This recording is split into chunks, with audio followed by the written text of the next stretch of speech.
This is A's Cast Live, your comprehensive look at the Athletics. Leaping at the wall, it's gone! A towering drive into center field by Rooker. And 29 other comprehensive look at the judgy and blast. All right. Here comes the judge. Swung on, hit high, hit deep to right, away back into the second deck. Babitt Jr. becomes the first shortstop in Major League history to have two 30-30 seasons. Shohei Ohtani starts the 50-50 club.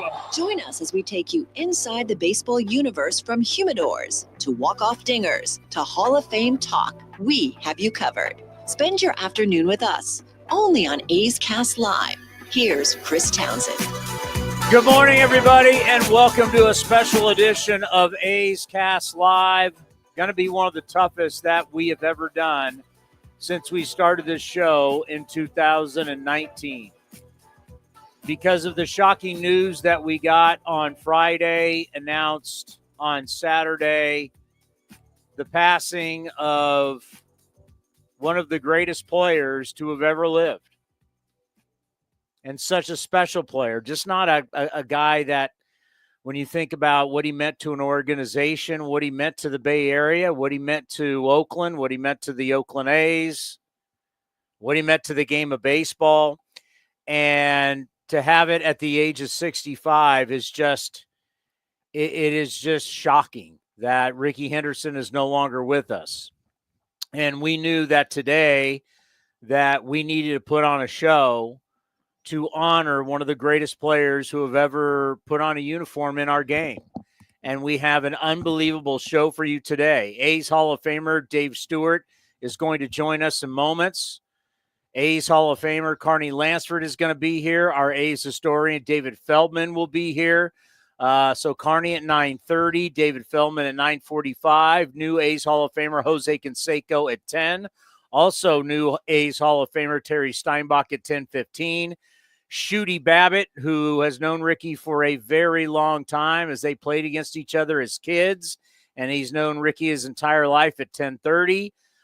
Ken Korach, the voice of the Athletics, at 11, and then Steve Vucinich, who knew Rickey Henderson for his entire career, at 11:30. It is very tough to put into words. When I found out Friday night or Friday early evening what had happened, I couldn't believe it, because we've been around Rickey so much, especially at the end of the season. I co-hosted the event with Comerica with him in August. We had the Hall of Fame inductions. Then we had the final games at the Coliseum, and it's like we saw Rickey so much. And to think that he is gone, what an inspiration he was for so many. I think one of the special things has been all his teammates, the people he played with the 9 different organizations, so many of the greats in our game, coming out and talking about Rickey Henderson, the person, Rickey Henderson, the teammate, just not about all the records. Not about the stolen base record, not about the run scored record, not about just the greatness on the field, but the man he was off the field, how generous he was. The Mike Piazza story, talking about when they were doing playoff shares with the Mets, and Rickey was like, whether somebody had just come up for a week or 2 weeks, he was full share, give everybody a full share, because he knew this money was life-changing for a lot of these guys. And a lot of the times it's the veteran guys, it's the star players that they want to have the full shares, and we'll give people a little bit. Rickey was give everybody a full share, because that's who he was. 11, and then Steve. So a lot to talk about today about Rickey Henderson. We're going to honor him the way he should be honored, as a grade A, as someone who meant so much to the kids of Oakland, kids growing up, and he was such an inspiration. Kids in Oakland, kids in the Bay Area, all the different cities he played in. And we're going to lead off with a man who knew him better than anybody else. One of the great A's in the history of our organization, one of the greatest big game pitchers of all time, a man that grew up with Rickey Henderson, sneaking into games at the Coliseum with Rickey Henderson. Dave, it's been a couple days. I got to see your interview. I know how emotional you were on MLB Network. It was fitting that had you on that day, because I don't think there's anybody better to have on to talk about the passing of Rickey Henderson, because I know you guys have known each other since you were, I believe it was like 12 years old. My condolences to you, your family. It's hard to believe he's no longer with us. It's it's a difficult one to really grasp, Towny. That is not believable news, I think is the best way to put it. When I first found out about his passing, I had to ask several times, you must be mistaken. It can't be true. It's just a difficult one to really grasp. Rickey is a person that you just don't see him not being here. He's a guy that somehow survives time, and you look up and he's still here centuries from now. Is the way you envision him, because he was in such great shape, and his spirit was young and vibrant and always laughing, and those are the things about him that really make it difficult to believe. The thing that you like to tell people about him, because we always focus so much of just about him, the athlete. There was something about him when he walked in the room. There was something about Rickey Henderson, the way it just the things lit up, and the way he had that it factor that everybody was so attracted to him. You got to see it your entire life. Talk about the way people just attracted to Rickey Henderson, just how special the glow that the man had about him. Wherever he went, it was a big deal. When you have that type of confidence, let's really think about it. He's never not been successful. He's literally been successful at everything he's done. All of his life in youth sports, minor league baseball, Major League Baseball, Hall of Famer, All-Star. But it's not the sport that made Rickey. Rickey, as we all know, made the sport. And so when you're that type of personality, when you walk in a room, you command that attention. There's that glow, as I guess you would call it. There's that he carried with himself, and so everywhere he went, as you said, immediately people were drawn to him and wanted to talk to him, because he had that type of personality. He was funny, he was engaging, he loved people, and you could feel that from him. And that was another part of that factor that brought people to him, because he had a genuine love for people and wanted to engage with people. I remember the first time I met him, it was actually, he was with the Mets at the time. It was early in my career, and I remember I was so nervous to go up and ask him for a pregame interview, because, at that time, he already knew he was going to be a Hall of Famer. He was an all-time great. And he was so easy to talk to. And I think the one thing that we're really learning a lot, from all the people that played with him, because we just think about the records and we think about the greatness. People don't talk enough about what just a great teammate, and just how good he was to everybody, especially as he got older with a lot of the young players. Well, that's why he played for so long, even past, his 25 years in the big leagues. He played independent baseball past that. And in his current life, he was still coaching with the Oakland A's, both at the major league level and in the minor leagues.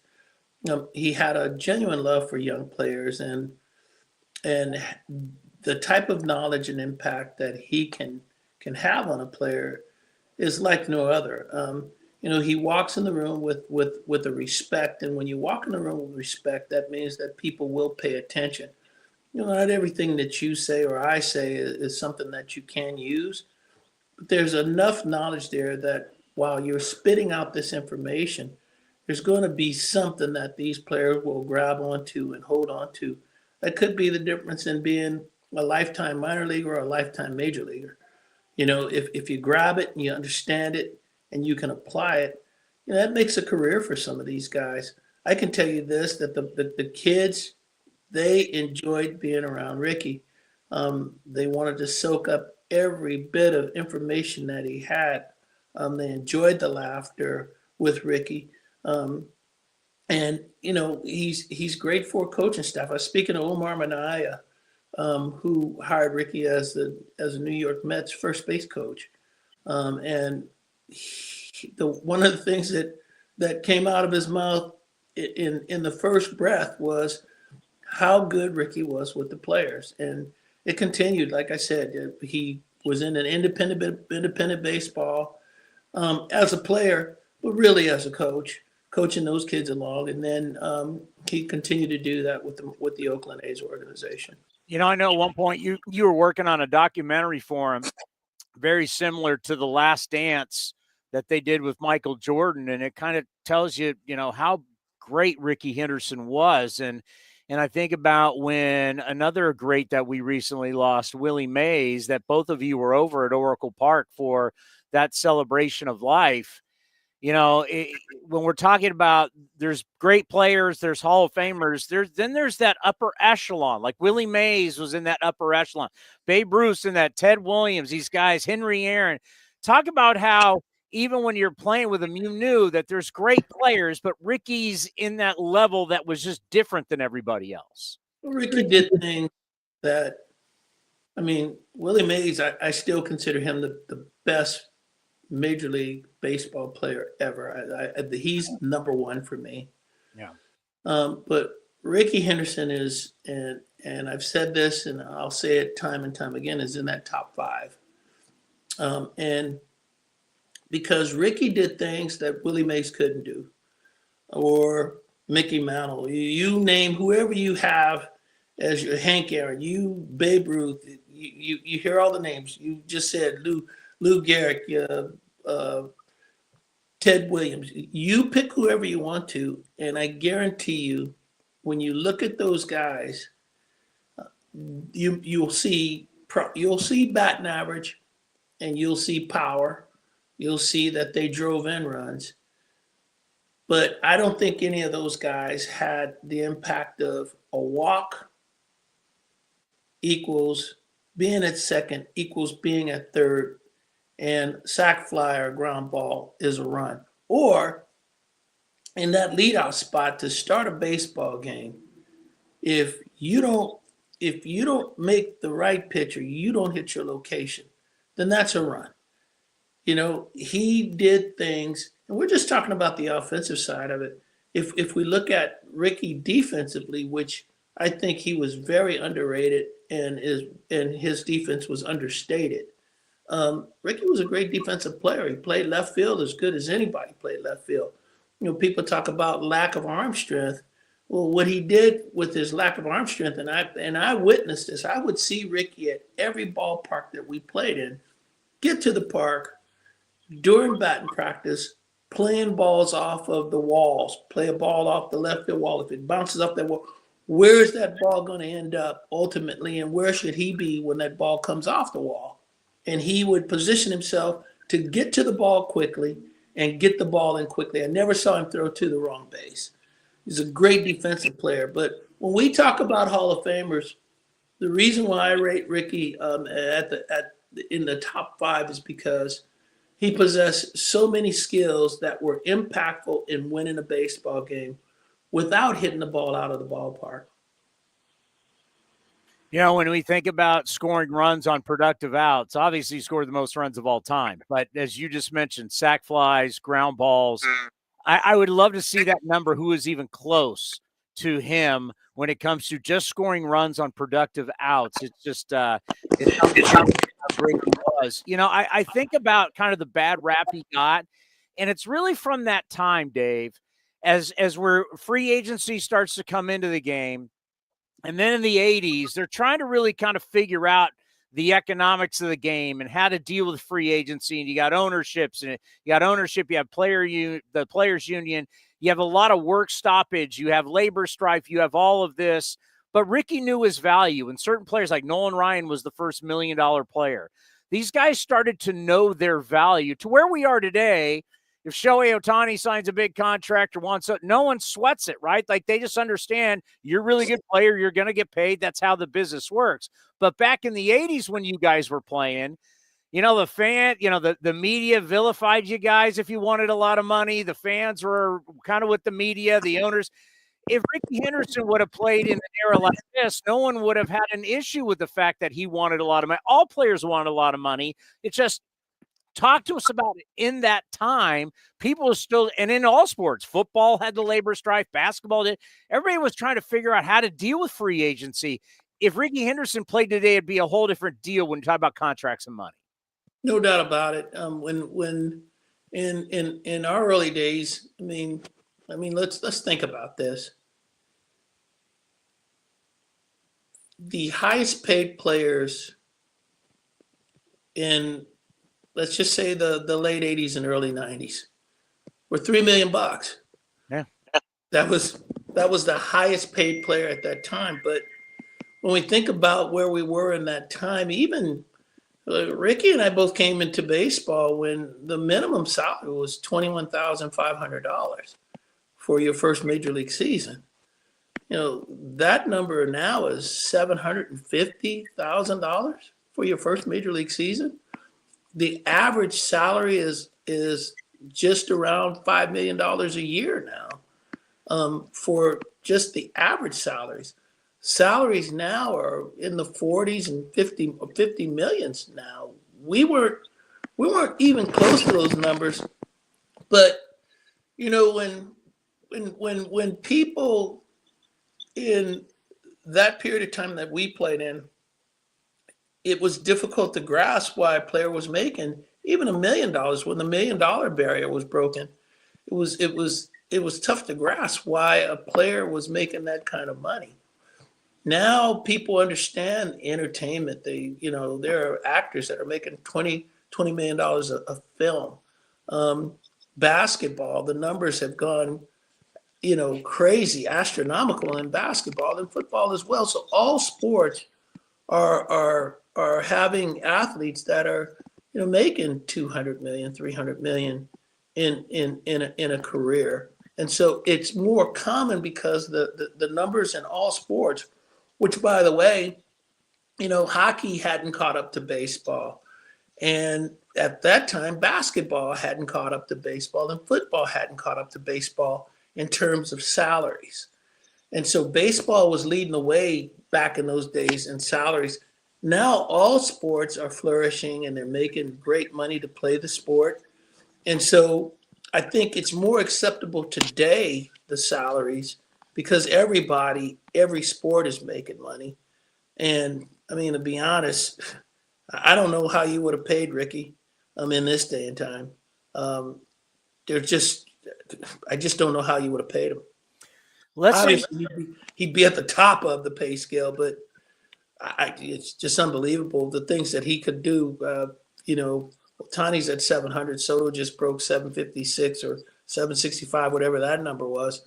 And Soto's not even the best player in the game. So how you pay a guy like Rickey Henderson in today's time would have been baffling. Let's end on this because I know it meant so much to you when you were playing and even to this day, and the same thing for Rickey. What you guys meant to the kids of Oakland, what you meant to the kids in the East Bay. Just talk about, Rickey Henderson now. So many people looked up to him and said, you know what? I can better myself and better my life. There was more than just looking at Rickey Henderson, the baseball player. He was a symbol of hope. Yeah, when I was watching MLB Network and Jimmy Rollins, they showed Jimmy Rollins doing an imitation of Rickey. And he had Rickey to a T. Every mannerism, everything about Rickey, Jimmy Rollins was able to do. He had that impact on Jimmy Rollins. And there are multitudes of other young players, young kids that he had that type of impact on. But, today's players, somebody might say that the player that they want to be like is Jimmy Rollins. Well, the truth is the player that Jimmy Rollins was is the player that Rickey Henderson was. And so Rickey Henderson and who he was, the way he played the game, his mannerisms, his style, his flash, his excellence will continue to play out in Major League Baseball for longer than we even know, because as he impacted Jimmy Rollins impacted somebody else, and it continues to go on. And I think that that's one of the beautiful things about having that type of influence on a player, because it allows you to continue to live on long past your days. Thank you so much for the time this morning. I wish it was under better circumstances and we were talking about something else. I know how much he meant to you. You guys grew up together more than just being big leaguers together. You grew up as kids together, playing against each other, with each other. Just a sad day, but thank you so much for stopping by. Be well, my friend, and we'll talk soon. Thank you, Tony. Thanks for having me on. The great Dave Stewart, A's Hall of Famer. Yeah, you think about Dave and Rickey, how they grew up sneaking into games together and then someday gracing the field together. Just an unbelievable friendship for a very, very long time. And to spend the past couple days, Carney Lansford, teammate, is going to join us at 9:30 to hear all the different people that he played with. And just to, Don Mattingly, it's something that we actually got to see with A's Cast. Don Mattingly told the story that in Oakland, when he was managing the Marlins, he called up Rickey and he said, "I'm at Rickey Henderson Field. Where are you?" And Rickey says, "I'll be out there tomorrow." Well, we were there and we saw it. When Rickey Henderson came down and Don Mattingly, the great Don Mattingly, comes over and they're hugging, they're taking pictures, they're hanging out. They're always like that. I mean, they were tight. And it was really cool to see. Donnie Baseball and Rickey Henderson, the relationships that he had inside the game were very, very special. Tony La Russa talked about, Tony's traveling today. He's not going to be able to join us. But Tony La Russa has some quotes out there about what Rickey Henderson meant in the clubhouse. I mean, there's more than just the stats that this guy brought to the table day in and day out. And even what we got to see the last times we got to see Rickey Henderson. So I wanted to start with Dave Stewart, because I can give you, I just put into the search browser and AI came up with it, Rickey Henderson records, right? Obviously, we know the most runs scored, most stolen bases, most steals in a season, most steals in a decade, most walks in a career, most steals after 40, most leadoff home runs, most unintentional walks, most runs in a season, most steals in a postseason. There's all these records, but there's something about when Rickey Henderson came into a room, the place just lit up. And I'm trying to, was our Comerica event, was that in August? I want to say that was yeah, that sounds about right. August. So it was at spring training this year. I had to go talk to Rickey Henderson in Matty Weiss's office about talking Rickey into doing into the Comerica deal. And I went in and I sat down with Rickey and I'm like, "Rickey, this is the easiest thing in the world. We'll be in the visiting clubhouse. They get all the stuff out of there. Teams on the road. They set up these beautiful tables. We'll have a steak dinner. And it's basically the banking community shows up. People are in suits. They're coming from work. And it's a really cool event." And Rickey agreed to do it. He's like, "All right, we'll do it." And let me tell you something. When he walked into that room, and I told him, it's not like your average fans. People are not going to be dressed in A's gear, here, sign everything. It's really, it's business people coming from work. And Rickey showed up. And to watch all of these very respected people for Comerica Bank just turn into kids, and to see Rickey Henderson at the same time, like that glow, Like the room just gets brighter when he walks in. And Rickey loved it. He absolutely loved it. He stayed way longer than he was supposed to stay. He got into all these conversations. He's taking pictures with everybody. They had baseballs for him to sign. I got up there with him, and we did about 40 minutes of just laughing and talking. It's so casual. I know there's video of it, so I know we recorded it. But it was it was a moment where I always knew when I was dealing with Rickey Henderson, I was dealing with one of the greatest players of all time. But I just always knew what a special person he was. And in a setting like that, where Rickey just got to kind of let his hair down and talk to people, not a lot of guys can do that. Not a lot of the greats can do that. A lot of the greats are very guarded. A lot of the greats don't want to give their time. I don't know why. Rickey was somebody who could just be a regular dude. And I think that's having him around the organization was always so key, because when Rickey Henderson put the uniform on and he went to spring training or he was down on the field during the regular season, Rickey was the type of person that no matter what the age or what the age gap difference was, Rickey could always relate to the players, because Rickey at heart will always be a player. And Rickey was never going to big league. I mean, he was just somebody, he could razz you and he could give it to you and he could take it back. But Rickey was always one of the guys. And I don't know how many of the all-time greats can really be like that.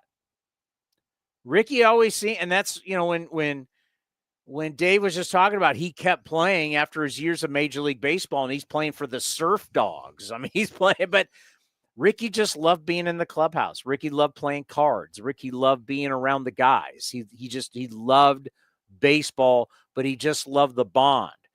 Guys and dudes being dudes. In 2005, at age 46, Rickey Henderson played his final professional season with the independent San Diego Surf Dogs, whose average age was 26. And 307 plate appearances, he had 270, with 16 steals and 73 walks. The Surf Dogs won the title that year. By how many guys? And Rickey was really good with his money. How many guys who has basically, I mean, Rickey did well, right?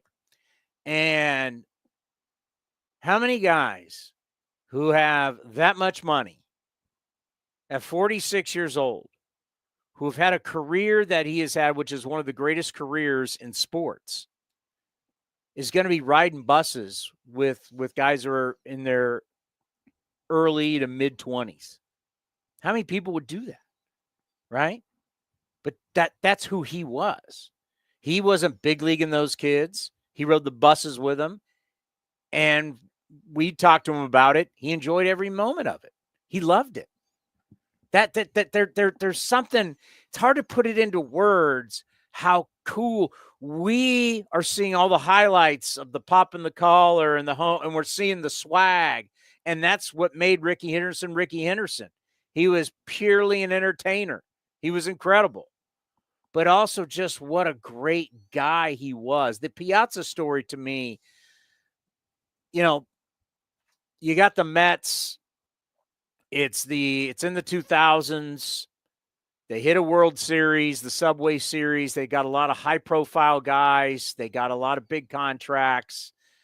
And that whole thing about, so basically there's this pool of money that the players divide up. And the players decide who gets what shares of the money. And throughout a baseball season, you're going to have a lot of people that come in and out of the clubhouse that participate then in the 25. Guys come up just to throw some innings. People get hurt. So there's a lot of moving parts, right? And so everybody is going to get something who participated in the Mets getting to the World Series or getting to the postseason, right? And Piazza tells the story. It's if you subscribe to The Athletic, you can read about it, to where Rickey Henderson was always saying full share, give everybody a full share. Because Rickey knew that the star players for the Mets, they had millions of dollars. They didn't have to worry about it. And Rickey said to Mike Piazza, and to some of the other, because at this point, Rickey Henderson, what his career has been, he had the voice to be able to say, this is life-changing money for some of these people. The amount of money some of these guys were going to get for where they live in the United States of America can help buy a house. Some of these guys who got a cup of coffee, that's all they will ever get. And they've been living off minor league money. And now you're going to get this share. This means a lot. And Rickey Henderson was the one guy who stood up for everybody, said full share, give everybody a full share, to where a lot of those players did not want to do it.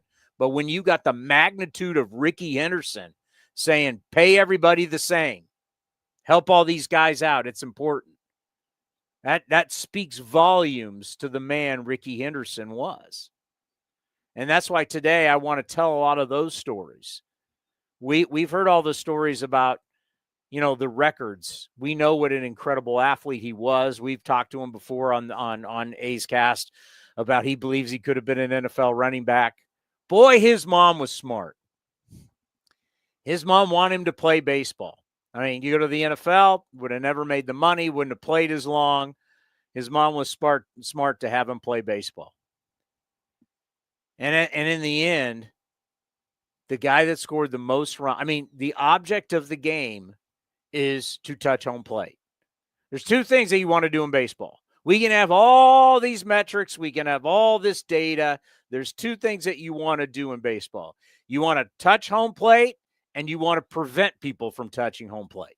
That's the name of the game. And nobody in the history of the game has touched home plate more than Rickey Henderson. Nobody. It's not even close. And as Dave Stewart talked about, and it's so true, nobody in the game scored more runs, because most guys, just all guys, you need to get on base, and that's why we've always valued on base percentage. But then you need your teammates to do something productive to get you home. Base hits, balls in the gap, ball over the wall, whatever it may be. Rickey Henderson is the one guy in the history of baseball that scored more runs on productive outs than anybody in the history of the game. It's truly incredible at how he'd be able to score on a sac fly, on a ground ball. All the pitchers, the way he changed the game of how pitchers and catchers hold runners on. Because people started to realize, I got this big leg kick. He's stealing second base and stealing third easily. How do we combat this? Well, they figure out a thing called the slide step. And all of a sudden, you got all these coaches with stopwatches saying, hey, you need to deliver the ball, and catcher, you need to get the ball and throw it to second base in a certain time, or you're never going to get Rickey Henderson. So he changed defenses. He changed the way pitchers delivered the baseball to home plate, what catchers were going to do throwing to second base. He changed it for the hitters because obviously catchers, they knew if they were calling breaking ball, Rickey Henderson was stealing second base. No problem. So all of a sudden, hitters are going to get more fastballs. Just the way he changed the game was unbelievable. Do we have Carney Lands? Carney, welcome back to A's Cast Live. Thank you for coming on. I know it's under very tough circumstances to talk about your teammate, but thank you for joining A's Cast Live once again. Okay, Chris. Yeah, thanks for having me. As I was just talking about, and I believe you got to hear, so many things about Rickey Henderson that it doesn't get talked about, but truly just how he changed baseball, the strategy of baseball. You were a part of that. You got to see it hitting behind him. Absolutely. Chris, it was amazing. You talked about the slide stats and all that stuff and the hitters getting more fastball. That definitely was true. But, he's such a great player and a great person. I'm still kind of in shock, really, to be honest with you. It's like disbelief. First off, I don't know if anybody knew besides his wife and family that he was even sick. And I didn't know about it until Stu called me, Dave Stewart called me on Friday night to tell me. So, he just really changed the game. The good thing about hitting behind him was I got to listen to catchers talking to themselves back there. in the World Series in '89, we're playing the Giants, and Terry Kennedy's catching. Rickey either walked or got a base hit in Oakland. And Kennedy, I step in the batter's box, and Terry's like, just take it. Go ahead and take it. I know you're going to take it. Just do it. And so I kind of had to step out of the box and kind of laugh a little bit, and he'd get back in there. So it was just crazy hitting behind him. Yeah, we don't hear enough about Rickey Henderson, the teammate, and it's very unfortunate that he has to pass away, that now all these different stories are going to be coming out from these teammates. Tony La Russa talked about it. I know Dave Winfield, Don Mattingly, a lot of the former A's that played with him. You played with him multiple times, different stints in Oakland. Just talk about what Rickey meant to not only yourself, but he meant to everybody inside the clubhouse. Well, in '88, we really didn't have a leadoff hitter. He was still with the Yankees, and actually Tony started me off in the leadoff spot. That's how desperate we were. And so we knew, we lost in the World Series to the Dodgers, but we knew we were missing one player. That was a leadoff hitter. And in '89, we were in Kansas City, and we just lost a tough game. And I remember Tony coming up to me and saying, "Hey, you guys are battling. Just hang in there. We got something in the works that I think is going to help put us over the top here. So just hang in there." And the next day, they traded for Rickey. And I think we all knew, that's the one piece we were really missing. And so we were just extremely ecstatic that we were getting him back. So that's how much difference he made. And, he was really, as far as the team goes, he had a couple guys that he would talk to a lot, but he's basically more of a quiet guy more than anything else. He's just a quiet, great leader. When you think about work ethic, to keep that body in such great shape, what did you see when it came to the day-to-day to be able to do what he did, sliding into head first, putting the pounding on his body day-to-day? What did you see him do to be able to take that kind of abuse to the body and show up and produce every single day? That's part of what's shocking about it. I think, before, if I would have thought about Rickey, I would say this guy's going to live to be at least 90 unless something crazy happens. You know what I mean? But, he wasn't a drinker. I don't know, maybe occasionally he had a beer. I don't think I ever saw him have a beer. Hello? Yep, we're here. Oh, I don't think I ever saw him have a beer. Matter of fact, before games, he would drink hot tea in his locker. And, I'm sure he worked out at home because I don't think I ever saw him work out in our weight room. But, man, the guy had the best body I think I've ever seen on a man. There's no doubt. I mean, the shape that he was in, and we heard Don Mattingly talk about it, going, people just don't realize, what he did to his body and being able to prepare and to be able to go. When you play with the greats of the greats, when you were playing with them, did you realize, looking at the numbers, looking at the productivity, that you were truly playing with one of the greatest players who had ever played? Unbelievable. Yes. No doubt in my mind. From the first year that I played with him, if he stays healthy, he's going to be a sure ballot Hall of Fame player. We all knew that when we were playing. We knew he was going to be a Hall of Famer. So there's just certain guys you knew. But I've said it a number of times. In my personal opinion, Rickey was the greatest all-around player in the history of Major League. I mean, he just did everything so well. And more than anything else, everybody knows about the steals and the walks and the runs scored. But, being the third baseman and watching him, he was such a great left fielder. He just really, he was phenomenal out there. I mean, he made plays that nobody else could make out there because he got a great jump on the ball and he had a great arm. And then when he had a runner at second on a base hit, I was the cutoff man. So Rickey threw a natural little cutter to home plate, which I always thought was kind of funny, but he had a great arm. And he's just an underrated left fielder, in my opinion. Yeah, that's something. I mean, obviously, when when speed is your game and you're so dominant offensively, it is kind of sad that no one ever talks about his defense. It really is, because in my opinion, he was a Gold Glove outfielder every year. I mean, that's how good he was. So, that's the one thing I always tell people is, You know, everybody thinks about the other things, but his defense was so underrated. Crazy. And, you know, something that you know, a lot of guys never get to experience and you got to do it. Rickey Henderson got to do it. Dave Stewart got to do it. It's the pressures of playing at home. When you have everybody that you grew up with is watching you, there's a certain pressure. Talk about that when you're playing in front of the people you grew up around. You know, when I first got traded to the A's, because I was born in San Jose, raised in Santa Clara. So, you know, the A's were my team growing up, the early 70s guys. And, you know, when I got traded to the A's, it's like a dream come true. But like you said, there's a lot of pressure now because you're playing in front of, you know, the people that I grew up with and went to school with. My family is all there in the Bay Area. So that's a lot of pressure, you know. But after a while, you just get used to it. You just don't pay attention to it. But, you know, I don't think Rickey ever felt any pressure about anything. That's just how great he was. I mean, the guy literally, he's the one guy that could not take BP, not take any, you know, fly balls or ground balls in the outfield or any of that stuff, and just show up and play. And Tony used to say he's the only guy that he's ever coached that can just show up and play. You know, now on the other hand, I had to come in, you know, 3:30 in the afternoon, go to the batting cage and do my hitting drills in the cage, but almost every day.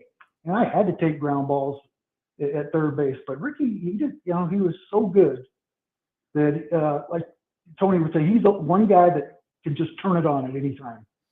You know, so that's just how good he was. And I was always so jealous of that. Well, I literally was, man. The guy was so good that you just go, why can't that be me? And we are in the entertainment business, and he had swagger like nobody else. How much do you watch baseball today and you see somebody do something and you go, you know what? Rickey Henderson paved the way for that. Yeah, you know, he was so unique. It was amazing, you know, with his head first slides and all that stuff, you know, Deacon, you know, like he's gonna run when he's on second base. And, you know, he was just an amazing player. That's all I can say. Yeah, it is a very tough day. Carney, thank you so much for the time this morning. You know, as I said to Dave Stewart, and I'll say to everybody else, I wish there was under different circumstances, but thank you for your time. We always appreciate it. And you be well and happy holidays. Yes, thank you, Chris. Thanks for having me again. The great Carney Lansford. You know, you think about Carney having to hit behind Rickey Henderson. Wasn't easy to do because you got a guy that's you've got to take a lot of pitches. You've got to have a lot of patience. You think of all the great base stealers in the history of baseball. If you're going to hit behind those guys, you've got to take certain pitches that maybe you want to go a hacking because you're worried about your stats too, right? And we have talked to Carney about that in the past. That's why I didn't want to get into it with him. But, I mean, it wasn't easy, right? And Rickey always had that little sign. He was picking something, whether it was his pants, maybe something that people wouldn't see. Like probably now in baseball, they would actually see. We watch everything now. Not saying they didn't back then, but it was pretty primitive how Rickey would just give a little sign, I'm going, versus when he wasn't. But the patience hitting behind him, you had to have it. Or anybody was stealing bags. You had to give them the opportunity. And it's funny how he talks about Terry Kennedy in the World Series, talking to himself saying, just go ahead and steal it. I mean, the mind games, the pressure that he put on everybody on the field. When somebody is going to take 90 feet, we've talked about it so much in the post-game show that we do, where guarding 90 feet is so critical in baseball. This is a sport. How do you play the sport? No matter what level, there are strategies. And you've got to guard, and you got to play defense, keeping guys from getting to first, from first to second, second to third, third to home. And you think of defenses that when somebody like Rickey Henderson would get on first base, how it would dramatically affect everybody. It affects the pitcher, obviously. It affects the catcher, obviously. But then it starts messing with the middle infielders. Because now you know whoever's going to be taking the throw, whether it's the shortstop or the second baseman, now you start to cheat closer to second base. Now you've created a bigger hole. So if I'm the second baseman and I know Rickey Henderson's going, I'm going to cheat more to second base. Now this hole to my left between me and the first baseman has now gotten larger. And for a guy like Carney Lansford to shoot that ball into the right side, now the right fielder's thinking about it because he's thinking about, well, if Carney shoots it to right, I got to try and get Rickey at third. So maybe now the right fielder's starting to cheat in. My God, you think about how many guys Rickey Henderson gets on first base, how many guys are out there in the field on defense, and now Rickey's affecting him. Just the mere thought that he's going to go. Just the mere thought that he is going to take off. He's obviously affecting the first baseman because the first baseman's got to hold him on. So we're talking about he's affecting the pitcher. He's affecting the catcher. He's affecting whoever, whether it's second or short, we'll call it second baseman. He's affected the first baseman. Now the right fielder. I mean, how many guys is one player offensively on first base affecting? Because Mattingly talked about it where he said, listen, I got on first base. Nobody cared because he wasn't going. It's what I talk about all the time with Juan Soto and all of his walks that everybody talks about. Juan Soto gets on first base. He is a non-factor. A lot of things have to happen to get Juan Soto to second, to third, to home. So his walk's great. How many times he gets stranded? But Rickey Henderson got on first base. It's now affecting the entire defense. It's affecting the lineup. Probably doesn't have to get talked enough about is how much it affected the pitcher. Because I can tell you, when you start to slide step, all of a sudden you're changing your mechanics. You start changing your mechanics, you start changing release points.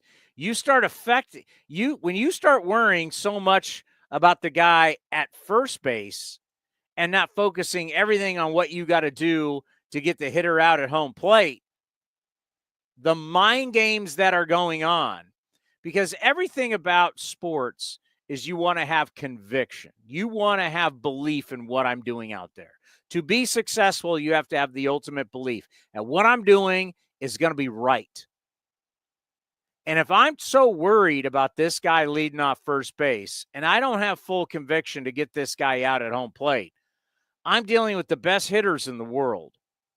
And the cat and mouse game with this guy who's taking these big leads, and I got to worry about throwing over. I'm worried about throwing over, worried about throwing over. Now I got to worry so much about how fast I get the ball to home plate versus I got to make the best possible pitch every single time to the hitter. That's what my focus should be. And this is where Rickey Henderson was so devastating, is he took everybody out of their mental game. He disrupted the absolute flow of the game inside the game, the strategies in the game. I, as the pitcher, am now not pitching with full conviction on getting the hitter out because I'm worried about throwing over to first base. I'm worried about the slide step. I'm worried about getting it home. My catcher is gutless. He doesn't want to call any breaking balls because catchers know I have no chance to get this guy out. And if I call a slider, breaking ball, changeup, split finger, anything that's not coming with full velocity, I got no chance to get Rickey Henderson out. And now that's on me. So Rickey is forcing the pitcher to pitch without conviction, and now he's got the catcher worried about not being able to throw him out, and the catcher's now worried about his own stats. I mean, when you really talk yourself through it, and Terry Steinbach is coming up, at 10 o'clock? Oh, he's coming? It's amazing how much he affects everybody. You talk about the center fielder now is to worry about the throw from the catcher. I mean, all the different people that he affected in the game, unbelievable. David Feldman, our A's historian, joins us here on A's Cast Live. And before we get to his where he is historically, what he was as a player, I want to take you out of your being a historian here and take you back to being a kid. As somebody who grew up watching Rickey Henderson, growing up as an A's fan, you know, we're going to talk to a lot of people today that played with him, won with him, but someone who grew up idolizing him and he was your favorite player. What was that like? And just, you know, how tough was that news for you? I mean, the tough is it's still kind of sinking in, still can't believe it. But for me, the first time I saw Rickey Henderson play, I was 11 years old.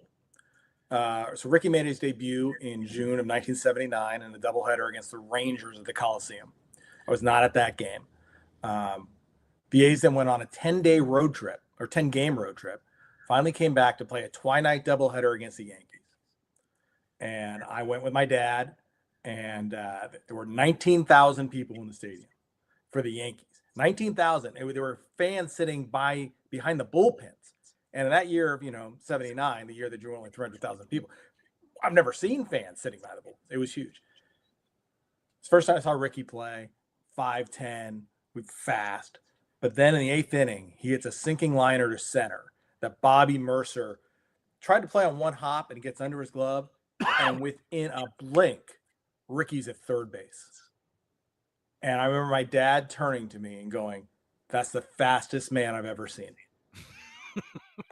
And my eyes were like, how did he get there?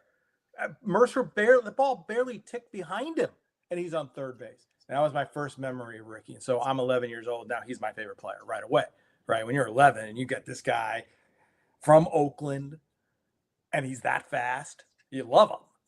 And so for me in my baseball career as a fan, from 79 through 84, I'm on all these games, and there's Rickey. 1980, hits 300, steals 100 bases, breaks Ty Cobb's record. Ty Cobb, 100 stolen bases, hits 300. The strike year, should have won the MVP. Riley Fingers wins. It should have been Rickey. We can debate it, and I'll win that debate. Should have been Rickey. And then obviously in 82, it's go crazy time. 130 steals. With 42 caught stealings, 172 stolen base attempts. Are you kidding me? Teams don't even attempt that many bases. And Rickey, to his own, will say that was not a very good year for him because he didn't hit very well that year, right? He had 267, but he still got on base, right? You have to get on base a lot to be able to attempt 172 steals. So for me as a fan, I mean, Rickey was just everything. And you just think of what he meant to all the kids in Oakland, right? I mean, he was a symbol, like a symbol of hope, a symbol of what you can be. Yeah.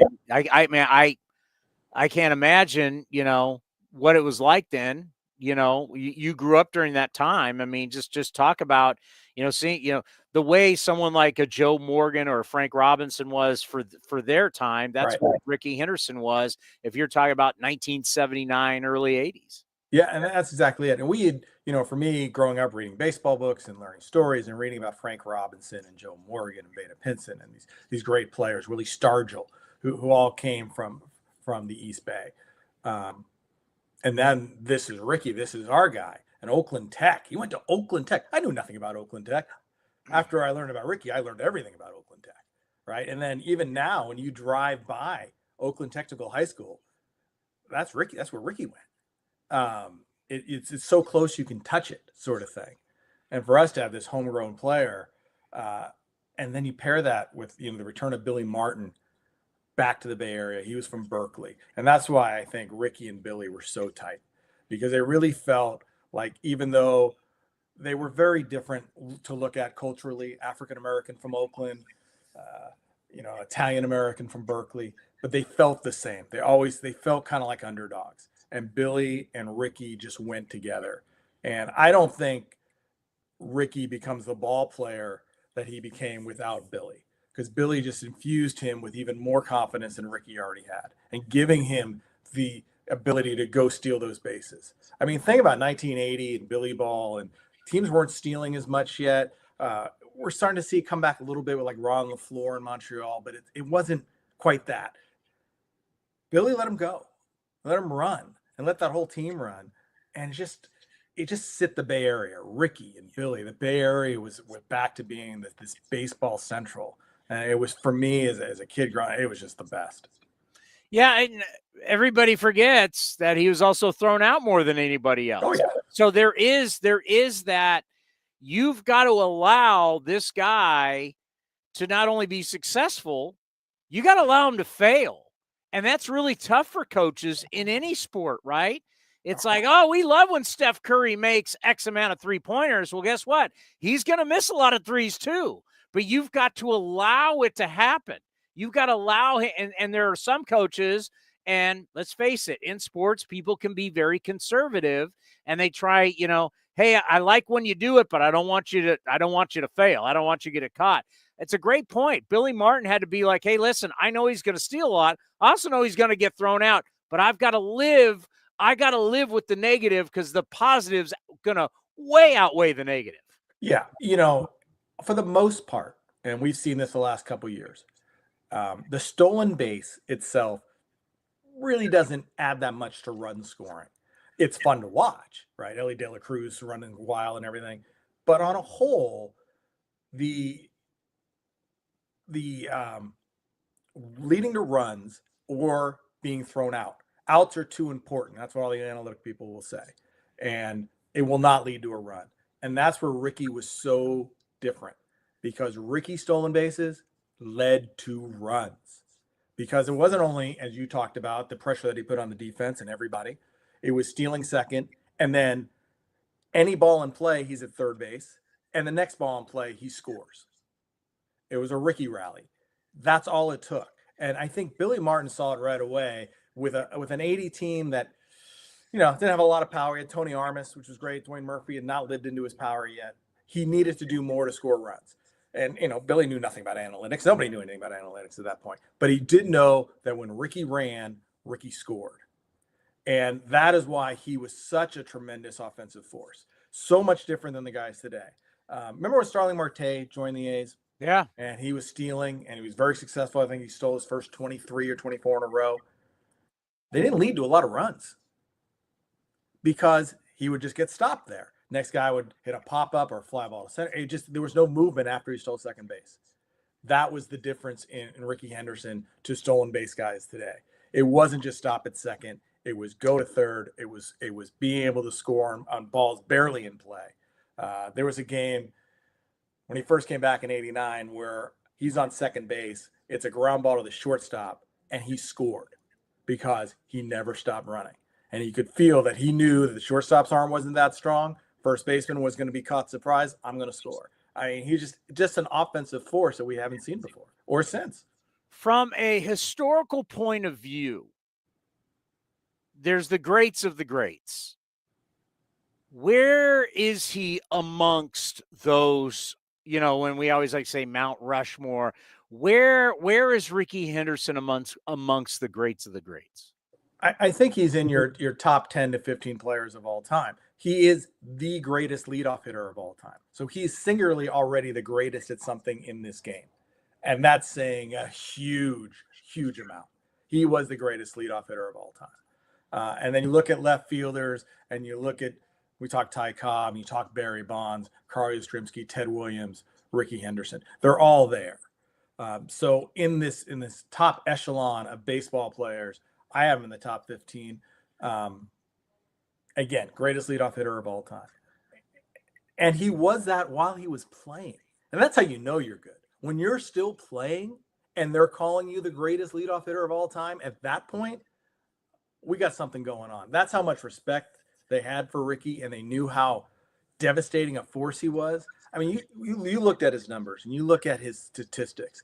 And in 1996, he goes to San Diego, the Padres, and has what is a bad year for him. And a bad year was 110 runs scored. I mean, and leading a team to the playoffs, a Padre team to the playoffs, and homering in the playoffs. A bad year is 110 runs. I mean, he was something else. Yeah, there is one year, like it's like at the very end of his career, like with the Padres. I think it was with the Padres. He's 40-something years old, and he scores 70 runs. Let's see, it was He was 42 years old in 2001 with the Padres and scored 70 runs. He's 42 years old. 70 runs, steals 36 bases. He's playing with Tony Gwynn. That's, that's another thing. When you talk about the great players who talk about Rickey, and Tony Gwynn loved Rickey, loved him. And so Tony Gwynn's playing his last game, right? His final game as a Padre, and Rickey's sitting on 2,999 hits. And Rickey's telling Tony, I'm not playing today. This is your day. I'm not playing. And Tony would have none of it. He's like, Rickey, you're playing. You're getting that hit. This is going to be the greatest day in Padre history. Sure enough, Rickey gets the hit. Place goes crazy. Tony plays his last game. They're having the ceremony for Tony after the game. And all Tony Gwynn, summing up his great career, wants to do is talk about Rickey Henderson. I mean, that's unbelievable. Now, as the age of analytics, and we look at the game, and we want our best players to hit earlier in the lineup. This started to change through the years, right? Like all of a sudden now, we started to see it with Mike Trout in Anaheim. Then the Blue Jays started doing it with Donaldson. Start my best guy. I don't want third or fourth. I want my best guy hitting second. I want him in there. If Shohei Ohtani this year hitting leadoff, Mookie Betts is hurt, move him up. So as we age in baseball and more analytics, will Rickey Henderson continue? It's hard to believe, but grow in stature of how great he is as we start to change the way we look at the way we do lineup construction. I think so. I think you're going to look at his numbers and what he was putting up, and you're going, well, yeah, that's still better than the guys that we're seeing at the top of the order now, right? We talk about Shohei being a leadoff hitter, as he ended up taking that for the Dodgers. And he was a great example of power and steals, obviously, right? Tremendous. I don't think we're going to see him stealing bases anymore, right? He got injured in the World Series stealing in a base. He's going to go back to pitching. I think it's too much of a risk to keep running him. So for 1 year, Ohtani was unbelievable. Ichiro, when he was at the top of the order, right? He was that same sort of threat because of his speed at just hitting the ball in play. He could beat out a ground ball to short so easily. But he didn't have the power. Now we're starting to see guys with power and average, guys with thump hitting at the top of the order. That was already Rickey. So I think as we start seeing the progression of these great players hitting at the top of the order, we're going to look back at Rickey and go, well, Rickey already did that. You look at that 1990 season where Rickey wins the MVP, right? He hits 325, had a chance to win the batting title in 1990. George Brett ends up winning it, but George Brett in the last week only takes 4 at-bats and basically sat on a 5-point lead. So Rickey probably would have won if George Brett had decided to play that week. But Rickey's slugging percentage was .577 that year. I mean, Cecil Fielder thought he should have been the MVP. That's great. Rickey did what you did. He didn't hit, 50 home runs, but he scored 119 runs. He drove in. What did he end up driving in? 61. He did everything a power hitter could do from the leadoff spot, and that's taking away 1 at-bat a game where you didn't have a chance to drive in anybody but himself. Paul Hembakiti sent this to Cody and I. 100 runs, 100 walks, 100 stolen bases in the modern era. Rickey Henderson did it in 80, 82, and 83. 100 runs, 100 walks, 100 stolen bases in a season. Pretty incredible. Feldy, happy holidays. Thank you for stopping by. We truly appreciate it. Thanks for having me, guys. Appreciate it. Take care. The great David Feldman, our A's historian, as Jose Canseco is going to join us next. Think about that. 100 runs, 100 walks, 100 stolen bases in the modern era since 1900. Rickey Henderson did that in 80, 82, and 83. 100 runs, 100 walks, 100 stolen bases in a season. It's this type of stuff that I'm just wondering if in time, or as we continue in baseball with analytics, you just start to look at what he did, no one will ever do again. Jose Canseco joins us here on A's Cast Live. Jose, welcome back to the program. Thank you for coming on. Thank you, guys. Obviously, a very tough day. I know how much Rickey Henderson meant to you as a person, and he meant to you in your career. Yeah, I'm still in shock, obviously. I found out, I got a call on the 21st from a friend of mine, just kind of rambling on and saying, tell me it's not true what we heard about Rickey. And I said, what are you talking about? About him passing away. And I thought it was, very bad, very poor joke, or somebody making some ridiculous comment. And I think the first thing I did was I called Rickey, and, kind of hoping that he'd come out on the phone. And the first thing that came out was his voice, but it was a recording. It kind of tricks you. You think, okay, he's okay, but you realize it's a recording. And then hanging up, and if you grab his phone, I think you have a text from me saying,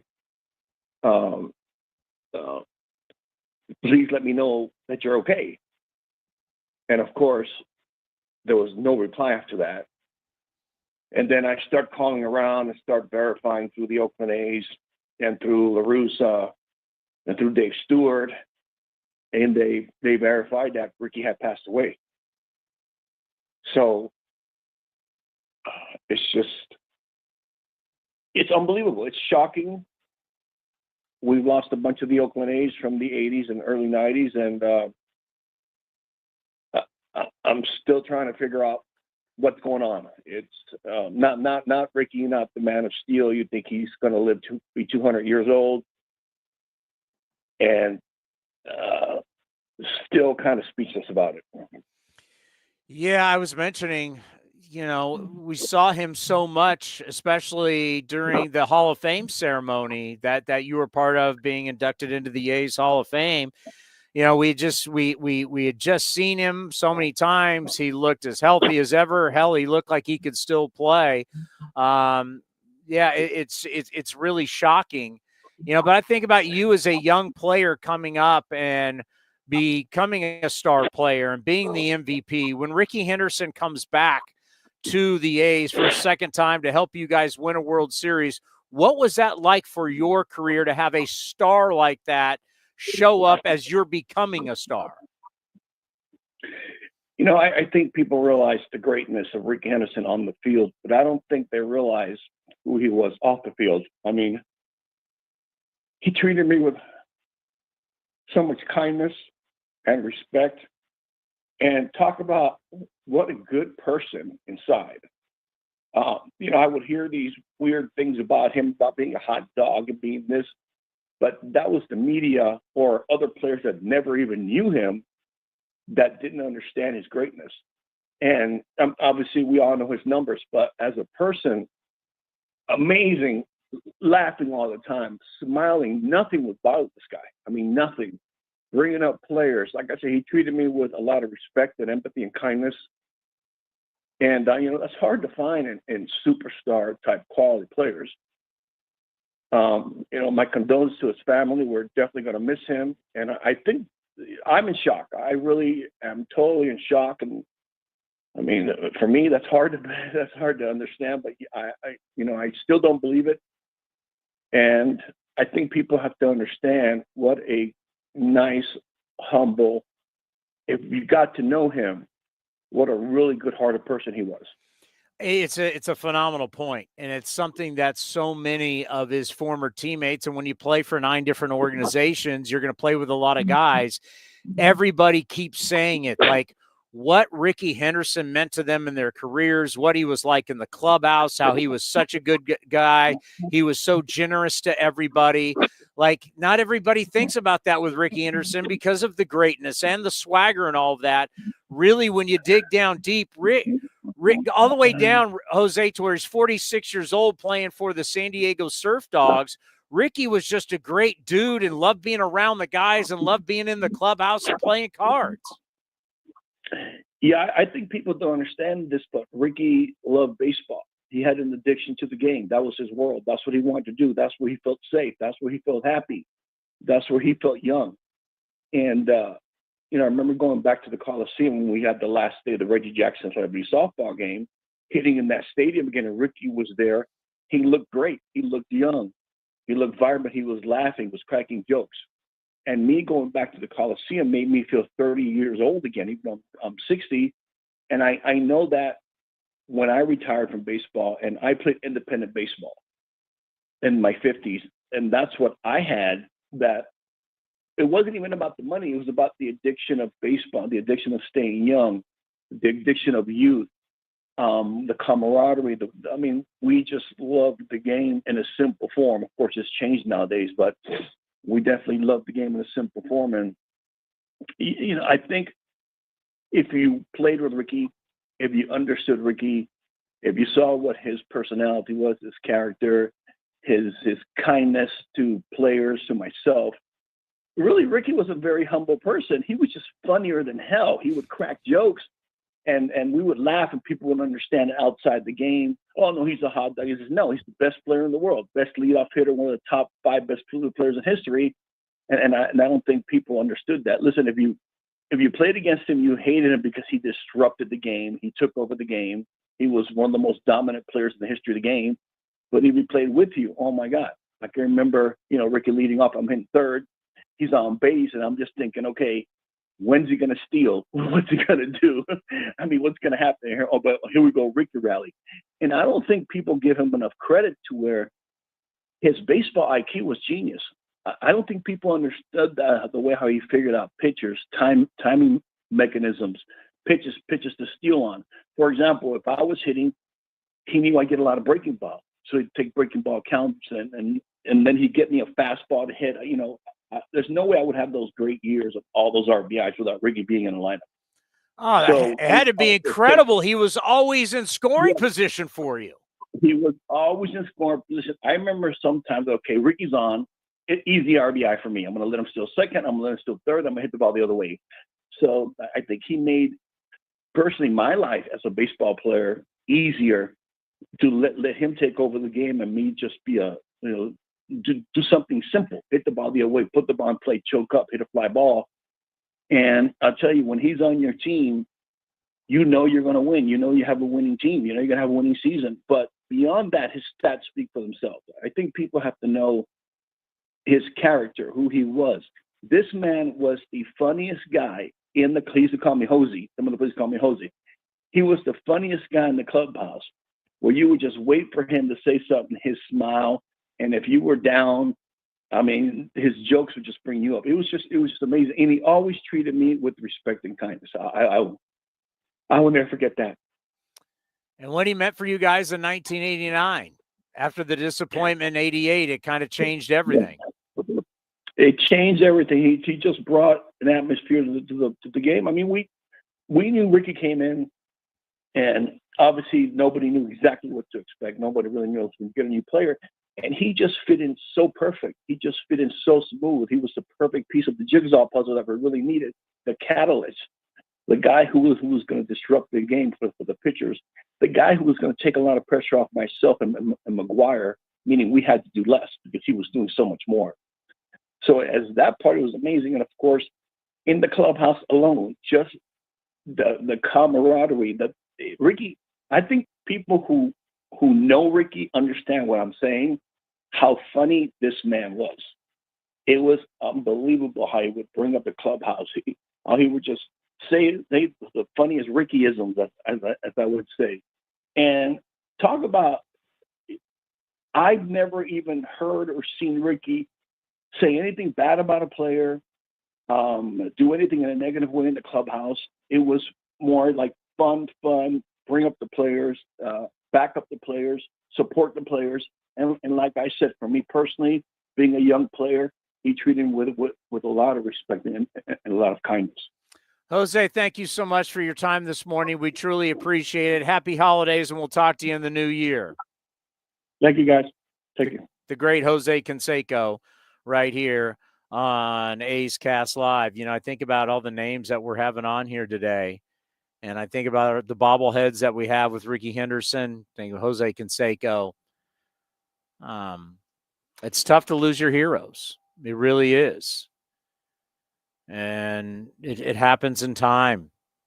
It's just shocking at the age of 65, and he was about to be 66 on Christmas Day. I started the show talking about how we'd seen Rickey so much this season, and especially after the All-Star break. To think that he's not here, it's hard to believe. And, I think Terry Steinbach's going to join us here in a few moments. I think I've told this story before. The first time I met Rickey Henderson, it was at Candlestick Park. He was playing for the Mets. And I was getting him for a pregame show. I was so he's a star. So anytime that you went up to a star, you never knew, especially as a young guy, you never knew how that person was going to be. And you're always a little worried, right? Because you always want to keep these guys on this pedestal, this greatness. And if they're a jerk to you, you feel it's awful. You always want them to be who you think they're going to be. And if you remember the old at Candlestick Park, you may not have a clue, but the home and the road in baseball, the clubhouses faced each other. So you could just go from one to another. I remember going in there. Rickey Henderson just got done playing cards, and I went up, introduced myself, and asked Rickey if I could get a few moments with him. And Rickey was awesome. It was so refreshing, because there have been guys that especially early in my career that were just, a young guy, and they not only would say no, they would belittle you too. Rickey Henderson was great, and I'll never forget. So Rickey's sitting down, I'm standing up, and right next to us was Glenn Allen Hill. And this is how old school this is. As I start doing the interview with Rickey Henderson, Glenn Allen Hill fires up a cigarette, and he's standing. So Rickey's sitting in his locker. I'm standing up. I'm interviewing him. And Glenn Allen Hill is right to my right, standing up, leaning up against his locker, just listening to the interview, smoking a cigarette in the clubhouse. I mean, you think back on that, wasn't a big deal then, but you feel like a guy lit up a cigarette in the clubhouse right now. And I never will forget this, is when we were done, and of course I call him Mr. Henderson, Glenn Allen Hill puffing on the cigarette looks at us and goes, "That was good S-bomb." I'll never forget that. That was good S-bomb. Yeah, right? And it was hilarious. I was so nervous, but now that I think about that, I'm older. It was a really cool moment.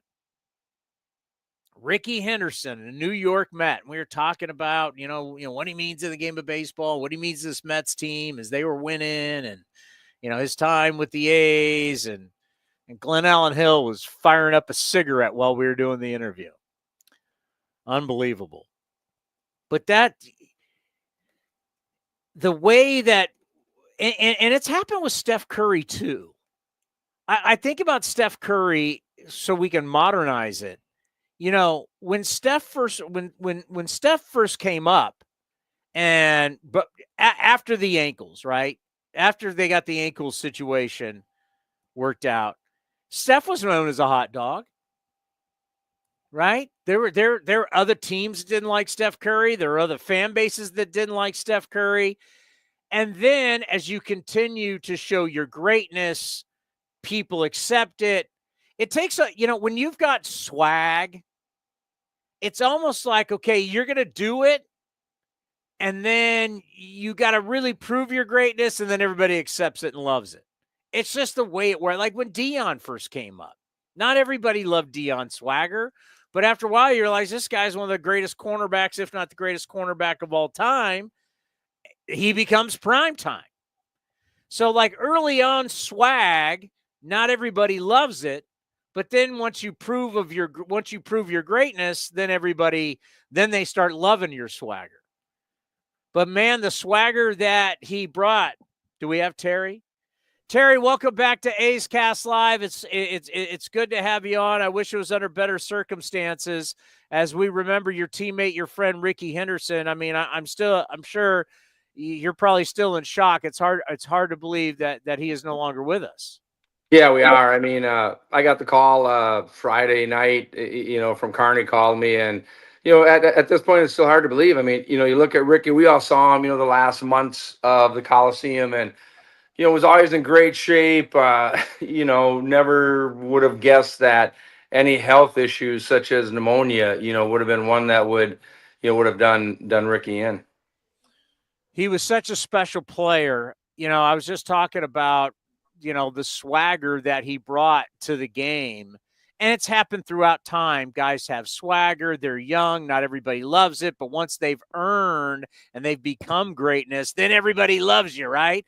Just talk about, what he meant to you guys as he had been in A, gone to New York, and now they bring him back. And when you're bringing Rickey Henderson back, you're not bringing back a young kid. You're bringing a true superstar to help you get over the top. Absolutely, and I got to see it both ways. When he was still with the Yankees, I was an up-and-coming catcher and had to try to figure out how to keep Rickey off the bases, number one. Number two, if he got on, how to throw him out, how to keep him from raising havoc, against our pitcher, against our defense, and everything else. But, that 89 season was special, obviously. When we lost the World Series in 88, we had a lot of pieces of that puzzle were there.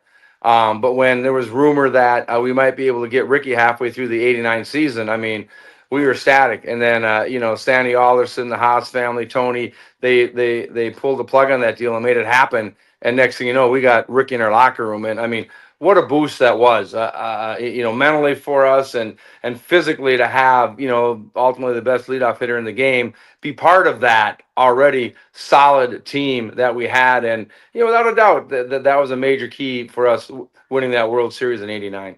So as a catcher, I was trying to explain this. What he did and how many guys on the defense, because we talk about guarding 90 feet. So he's affecting the pitcher. He's affecting the pitcher because the pitcher's got to throw over. The pitcher is now not throwing with full conviction to home plate to get the hitter. The pitcher's worried about how fast he's going to home plate. Basically, you had to develop something to get the ball faster to home plate to help the catcher. It really was, okay, we're going to have to use the slide step, not some of the time, now all the time. That can alter a pitcher's mechanics. You've got catchers behind home plate. You're freaked out about your stats and not being able to throw him out, right? Now you've got the middle infielder, whether it's second baseman or shortstop, they're starting to cheat to second base because they got to take the throw. So now they're opening a hole there in the infield. You got the right fielder thinking about, well, what if Carney Lansford shoots the ball into right field? I got to try and get Rickey at third. I mean, just talk about all the different people on defense Rickey Henderson is affecting just being on first base. Oh, Chris, you nailed it. And the one thing I think you forgot is the manager and the bench coach, because as soon as Rickey gets on first base, it's kind of their job, it's kind of to indicate to us, me, the catcher or catchers, what do we want to do here? Do we want to step off?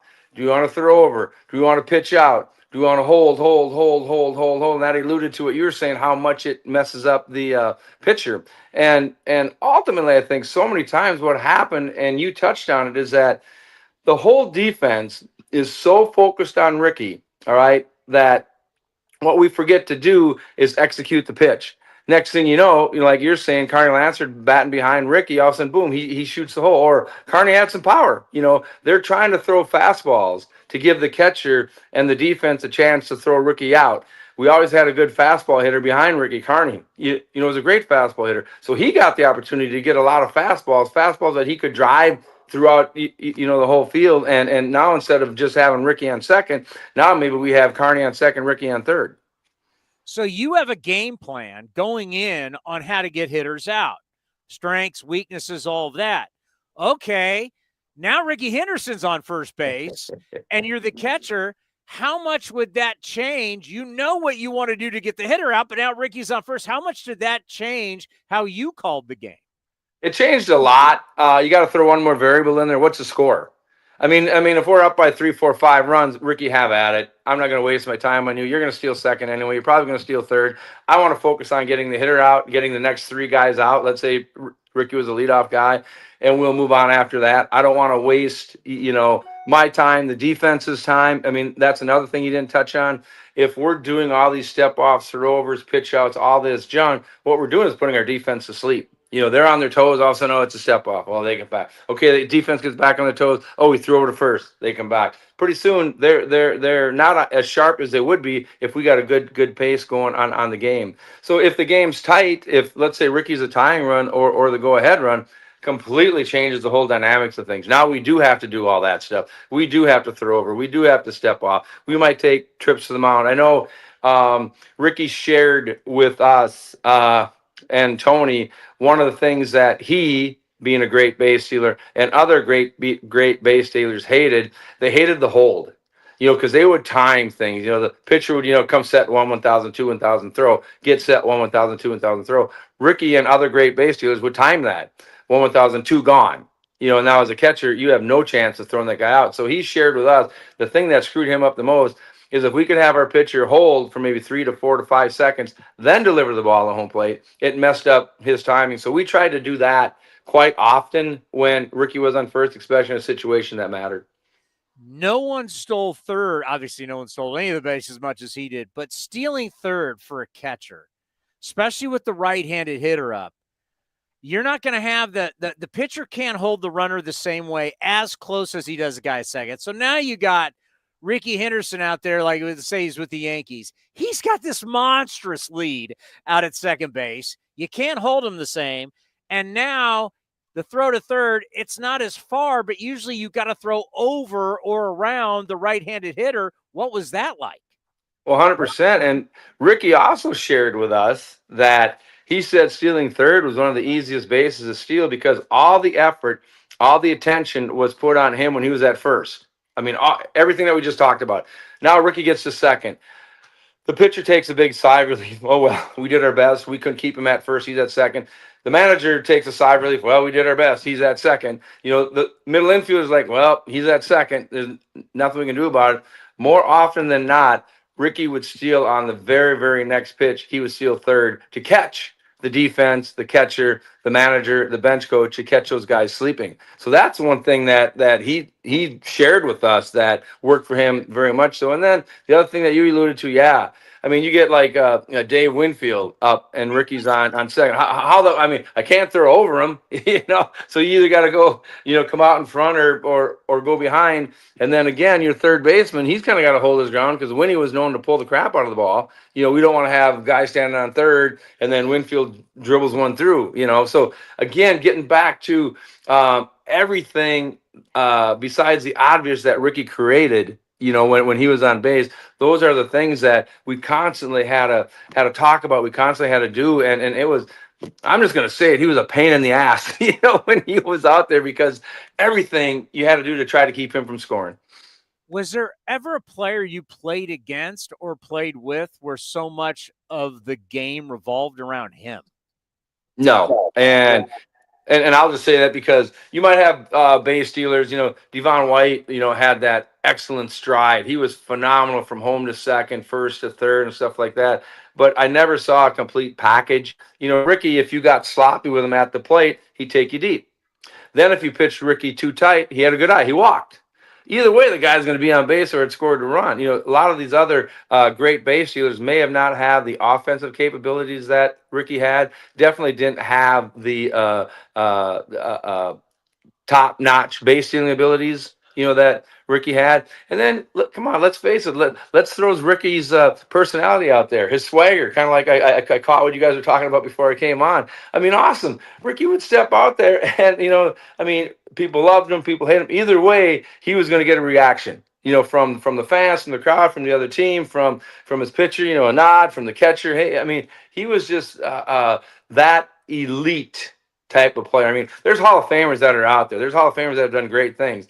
And then you mentioned Rickey, and he just seemed to be a click or 2 clicks or a click and a half above some of these very, very elite Hall of Famers. And that just goes to show, what a great player he was. Yeah, you think about your team already has these great players, and then you bring the elite of the elite back home.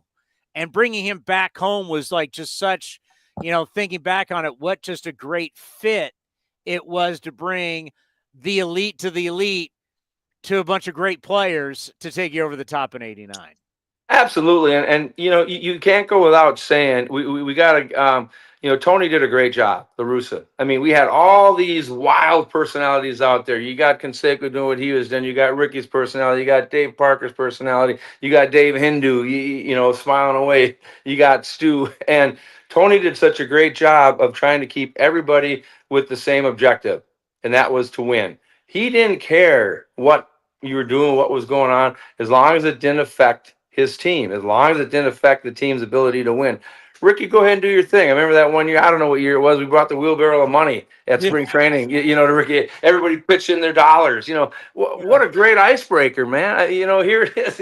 I mean, we got the greatest player ever, kind of a little upset because he was only the highest paid player for a couple hours, and then someone else got more money. So, I mean, they always found a way, to have fun. But always, once we got between those white lines, once it was time to play ball, that umpire yelled play ball. They always found a way that, hey, we're here to win games. And when we talked about that, the egos kind of got checked on the side, as long as everybody was doing their job to play to win. Let's end on this. What was it like when you left the ceremonies and it's been some time to really let it soak in that you're an A's Hall of Famer? Oh, I mean, it's taken quite a while. I mean, it's still numbing at the time. And then, obviously the photos that we took, the great memories that family and friends that were with me have shared, and we still get together with a lot of those. And it came time to do our Christmas card. And obviously we had some of the A's Hall of Fame pictures in there. And again, so when Mary and I put that Christmas card together, it was like, it just sparked it again, like, oh my gosh, and to be with the elite people that are there. And then, unfortunately, now we don't have Ricky, to be part of that anymore, but it was very special. And it's something that, you don't play the game to get into the Hall of Fame. You play the game for the love of the game. You play the game to win. And it's not till after you're out of the game and all of a sudden statistical information starts coming out. Hey, you were this. So someone just told me today, I did one of these. They said you threw Ricky out 5 out of 9 times. Really? Yeah. And I was like, really? I said the same thing. I'm kind of like, well, dang, I know. Now I kind of wish Ricky was alive because I might have to drop that on him next time I see him. Well, he was such a special player. Thank you so much for remembering your friend and the accomplishments you guys had together. Happy holidays. Congratulations again on getting into the A's Hall of Fame. And we'll talk to you in the new year. Yeah, and I just want to add one thing too, for all our listeners out there. I mean, this is really a good example, a sad example that athletes are really human beings. I think sometimes, we get put on this pedestal and everything like that. And I just encourage everybody out there to really think about, Ricky's family. His mom is still alive, obviously his wife, Pam, his daughters, and keep all them in your prayers at this time, because, no matter all the accolades that we're talking about right now, all the great accomplishments Ricky did, yada, yada, yada, he still was a human being. And unfortunately, he's not going to be there for some people very, very close and dear to their hearts. Well said. Take care, Terry. Thank you, guys. Have a Merry Christmas. A's Hall of Famer Terry Steinbach. And yes, I mean, think of what Christmas meant to them, as it was Rickey Henderson's birthday. He'd be 66. Coming up next, Shooty Babitt is going to join us. Shooty grew up with him, grew up around him, grew up idolizing him. He'll join us next right here on A's Cast Live. Harold Reynolds was on A's Cast Live and described the phone call he got from Rickey Henderson in 1987. Ricky's always talking in the third person, and I'm sure you guys have got to know him a little bit. And so, I mean, he may be playing cards and go, Ricky got a sweet hand. Ricky getting really sweaty right now. Everything's third person with him. And so that year, 1987, is the only time in the 80s that Ricky did not win a stolen base title. And he's stealing at that time like 100 bases a year. So I ended up winning that year with 60. I think Ricky got hurt in May or something like that, and he already had 30 in May. So I win on the last day. Willie Wilson had 59. I had 59. I steal a bag. Willie Wilson doesn't. I'm the greatest of all time. I win the title, right? So I get home the next day, season's over, and my phone rings. No caller ID in those days. Hello? Henderson here. Hey, Rick, what's going on? I'm thinking he's calling to congratulate me. He goes, 60 stolen bases? You ought to be ashamed. Rickey has 60 at the All-Star break. Click, and hung up the phone. Oh, God, that is so good. That is so good. Oh, man. So years later, he goes into a Hall of Fame in Cooperstown, and, Rickey and I are tight.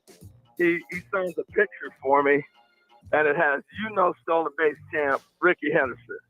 I love it. It's on my wall at work. To listen to the full interview and much more, go to athletics.com/A'sCast.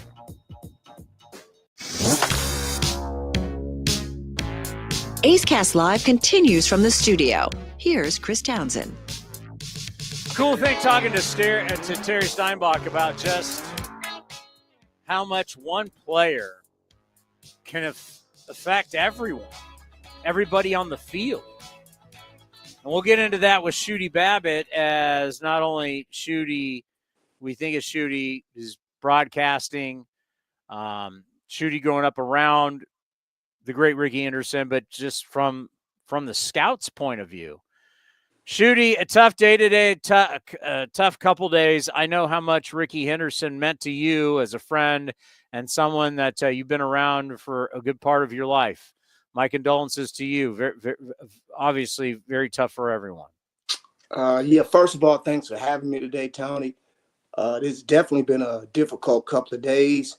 I think I would be remiss if I didn't first say condolences and prayers to Bobby Henderson, the matriarch of that family, Pamela Henderson, the wife of Rickey Henderson, and all his beautiful daughters and sons, and not sons, but brothers and nieces and grandchildren. There's a host of people that really needed Rickey, the man, in their life, and he's gone today. And Fred Atkins, Rickey's sidekick, one of the sweetest, nicest gentlemen, loyal men that you'll ever run. I'm praying for you today, Fred, because I know the type of man you were for Rickey. And to all the Oakland A's fans, the Oakland A's organization, for doing such a tremendous job of rolling it out there the last couple of years like you have. Dave Cavill making sure that that field was named after Rickey. So many times Hall of Famers die and never get an opportunity to be celebrated in the way that they should be. And Rickey left a lot on the table, Our community, the city of Oakland, the living legend that Rickey was, all the players that played against him, with him, competed against him, looked up to him. I'm praying for you today, too, because we all lost our hero. And you and I, Towny, we got a chance to spend a lot of time around Rickey. And, yeah, you can talk all day. You don't have enough shows to talk about how great he was as a player. But to see a man walk through a stadium in which he did things that nobody else ever did and will do, and walk through the stands and wave and kiss babies and sign autographs and sit with people and talk and just be a real person. We all lost a family member. And I'm just thankful that I'm getting an opportunity to express how grateful and blessed that I was to not only have played with Rickey, against Rickey. First met him as a 14-year-old. They brought him over for a North-South All-Star game when we were 14. And when Rickey walked into the park, I was never in awe of anybody of a man in my life, of my father. But when I saw Rickey walk onto the field, I knew he was different. I had nothing seen him pick up a ball or do anything else, but I knew he was different. And those of us that got a chance to be around him, not just a baseball player, but he was a different person. And, man, it's been a difficult – I'm not here to be personal or selfish about this, because there's so many people that deserve an opportunity to speak on his behalf and their relationship with him. But I knew how special of a friend he was, but now that he's gone, I'll get the chance to understand even more. But, man, yeah, it's been a tough couple of days, and he will be missed dearly. I think you said it best. Where we can talk about the numbers, but we all know about that. I think what's so important today is for people to understand really what he meant to people, just how real of a dude he was. And I think about like Raiders. Before I was doing the sideline thing where we would sit, Rickey Henderson would always come up through our section. You say, "What's up, Rick?" And he'd say hi to everybody. And then he'd go up into the West Side Club and he'd be hanging out in the West Side Club with people. He was such a people person. He was here was this Babe Ruth-like superstar that could go to Raider games and hang out with people. He could go anywhere. And Shooty, I was trying to really tell people how much when Rickey Henderson walked into a room, the room just absolutely lit up. You get an opportunity to be around some Hall of Famers, people who have done tremendous things in life and in sports, and you don't even want to be in the same room with them because they're so full of themselves, there's not enough room for you in it. But when Rickey, we'd go up in that suite, and like Bip used to talk about, them Rickey wings were spread all over the room, and people are laughing and having a good time. I will miss those days more than anything that I've missed watching him on the field. And let me tell you something. When they talk about somebody on television that you don't bend over to get your food or your popcorn or your drink, when Rickey was playing, he was one of those dudes. So you're absolutely right, Towny. And those people that didn't know him, that spoke negatively, that did not know, you were wrong. You were just, it's sad that you didn't get the opportunity to know the real guy. But man, he will be loved and missed for so long, man. I mean, it's just, I don't know, man. I've lost parents. I know people have lost kids. I know how difficult these times can be. So some things you just can't compare it to. But man, Towny, you know, we were just together last month at the Coliseum playing in the last softball game. Stu and Rickey and Barry and you name it. Everybody was there. We were just, it was a big softball barbecue. Do you hear me? We had a great time, and Rickey looked as healthy as a 10-year-old boy. But it just goes to show you, when a man upstairs get ready to make a move, ain't a defense in the world. And when your time comes, it's your time. And anybody that's listening or watching, just remember that all of our day is coming. And we just hope and pray that people are sitting here talking about us in a positive light, not just because what we accomplished in life, but the type of person that they meant to you. And man, it's a gut chuck. You and I have been talking about going to play golf when the holiday's over. Man, look here, bro. Don't wait too long. You know, don't wait to hug your family. Don't wait too long to tell people you love them. Don't do it. And you know me, Towny, I'm not a negative person. I believe in positivity. My brother told me a long time ago, if you want negativity or if you don't put it in the atmosphere. And they want to know why you're always so happy around the park. One thing, because there's no league bigger. You know that. But man, we got too much to be thankful for on an everyday basis. And when things like this happen, it only makes you realize that more. So when you get ready to complain about the small things, the little stuff, man, keep it to yourself, because somebody else got a bigger problem than you do. Sometimes maybe players really don't realize how much they affect not only the people around them, but the way the kids look up to them.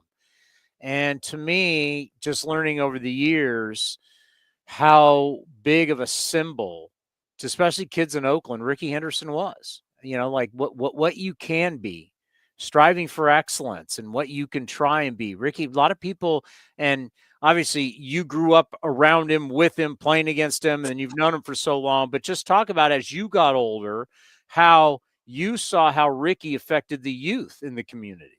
Well, I'm one of the blessed, fortunate, and lucky ones to get an opportunity to play professionally. Mr. Jim Gwynn took a chance on me, same guy that drafted Rickey, same guy that drafted Clydell Washington.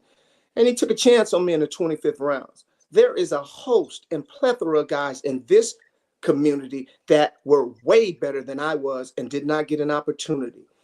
And I still have my pajamas on because I haven't had the strength or the will to get out to bed, because I've been returning texts and phone calls from, I can't tell you how many former players, how many guys in the community that I scouted, guys that I signed, guys that wanted to be like Rickey, guys that Rickey inspired to just be the best, because they all wanted to be like him. And it's not often that you have someone that you can look up to. And I think when they start talking about the lack of African-American players in the league these days, well, back in the day, there were so many guys, not many like Rickey, but there were so many that gave you something to dream about, because you saw somebody that looked like you. There was somebody that you felt you could be like. Well, if it was Rickey, then you were reaching for the sky. And that's what Rickey made each and every one of us do, is reach as high as we possibly could. because if we ever reached as high as we could, we would never get to the level that he was. But he set the standard for all of us. And, man, you should hear some of the cap in the game, and some of the guys are sitting, and all of them sitting pictures, popping their collar, and the swag and the love, and how we all wanted to be like Rickey. So his legacy, it will live forever. We have an opportunity and a responsibility as men, women.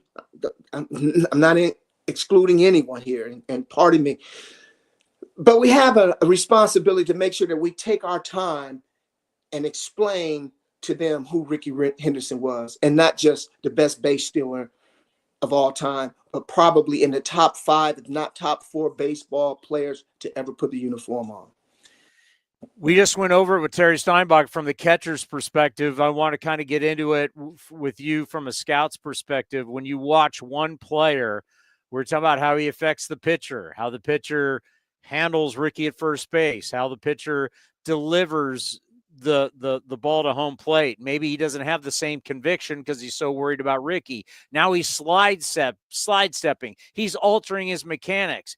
You got catchers don't want to call certain pitches because they know Rickey's going to steal on them. They're worried about their stats. You got middle infielders who have to cover second base as he's stealing. That's opening holes. You got outfielders worried about if Carney's going to shoot it into right field, and I got to keep bringing. He's affecting one player is affecting the entire defense. As a scout, talk about that and how many guys you've ever seen really do that other than Rickey Henderson.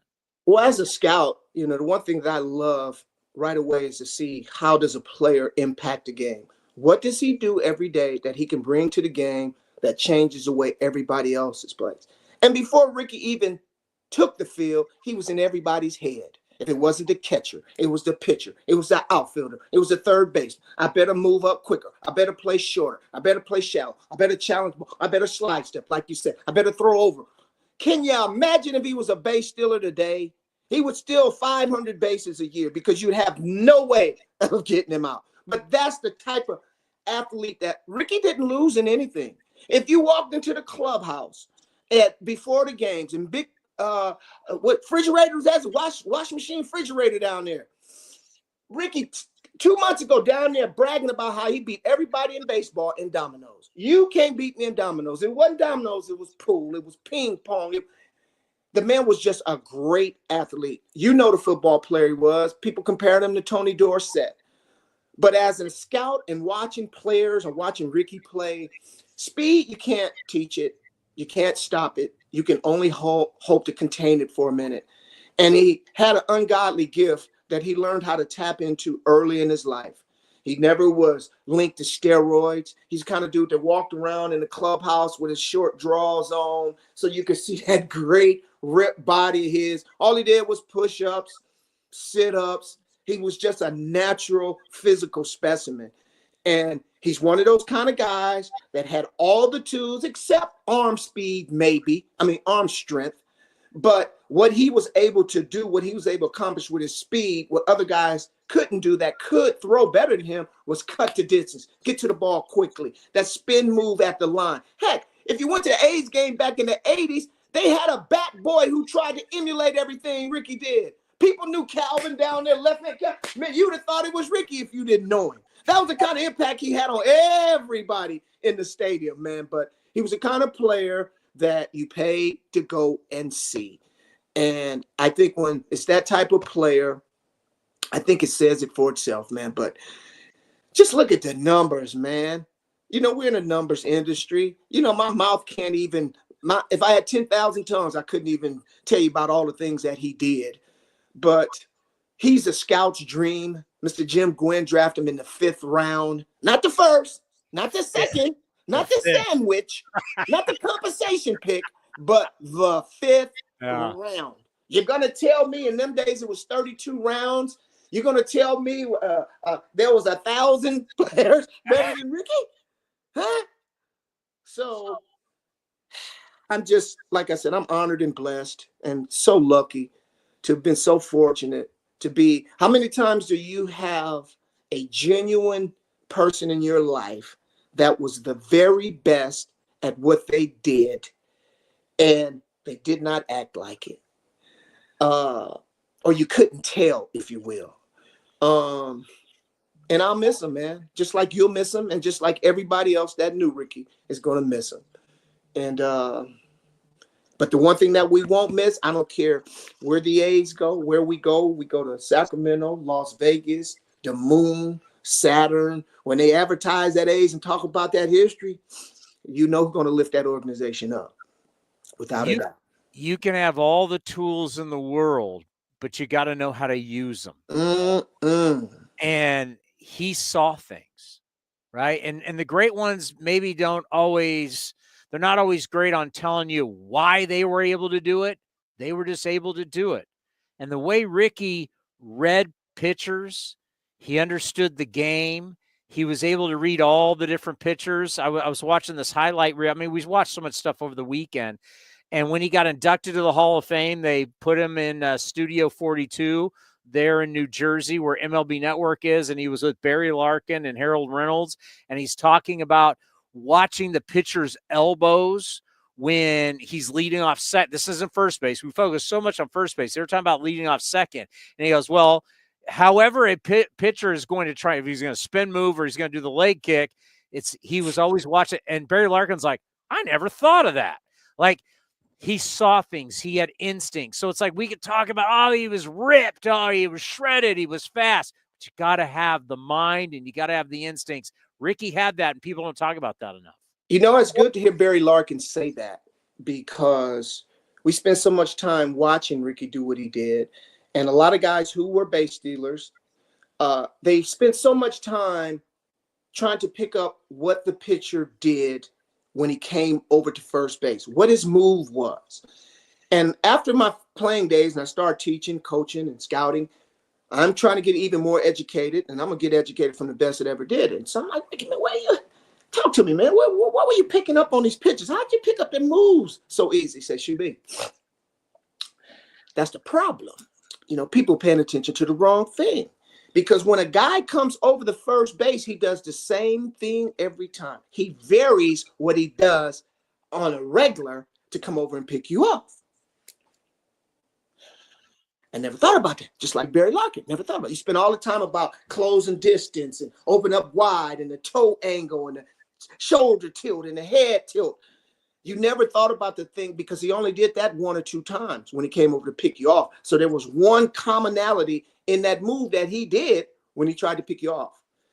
And to be able to put his skill with his will along with his mentals, just like you're talking about, that's what separates you from the best. I've seen guys with so much speed score from second base on a base hit and go to jump in the dugout with their teammates and then near jump over the dugout because they just don't have the feel. They've got the speed, world-class speed, but they're not able to apply it. And I think you bring up a great point, and that is the separator for sure.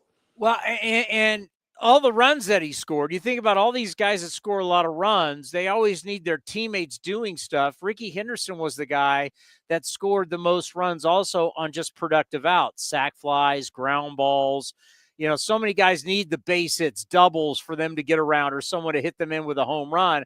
Rickey Henderson was the one guy that scored a ton off productive outs. And I don't think enough credit is given to the guys that hit behind Rickey. The Carney, Lansford, Dwayne Murphy, who's a 30 home run guy, who's at one of the biggest, most bat speed in the game, had to sacrifice himself for the success of Rickey. And those things don't show up in the box scores. And there's some that we're not talking about that hit behind Rickey for other teams.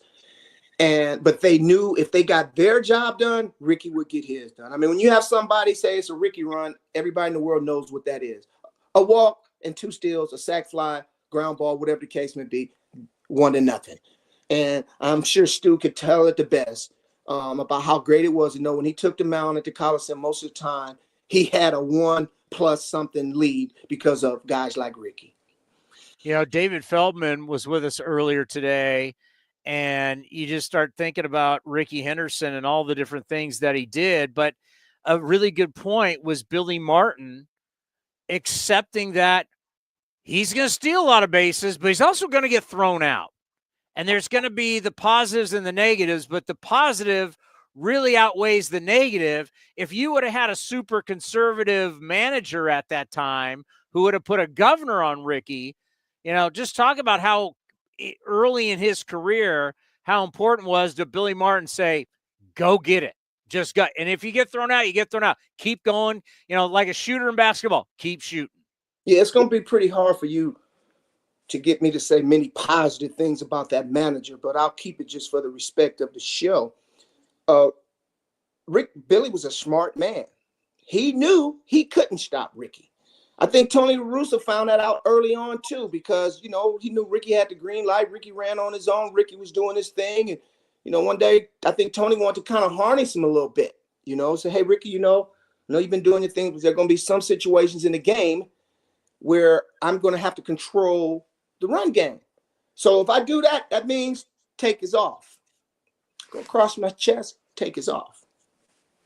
Rick on first base, situation, getting ready, looking at the dugout, Tony La Russa, the white. First pitch, Rick gone, stole the second. Next pitch, Rick gone, still third.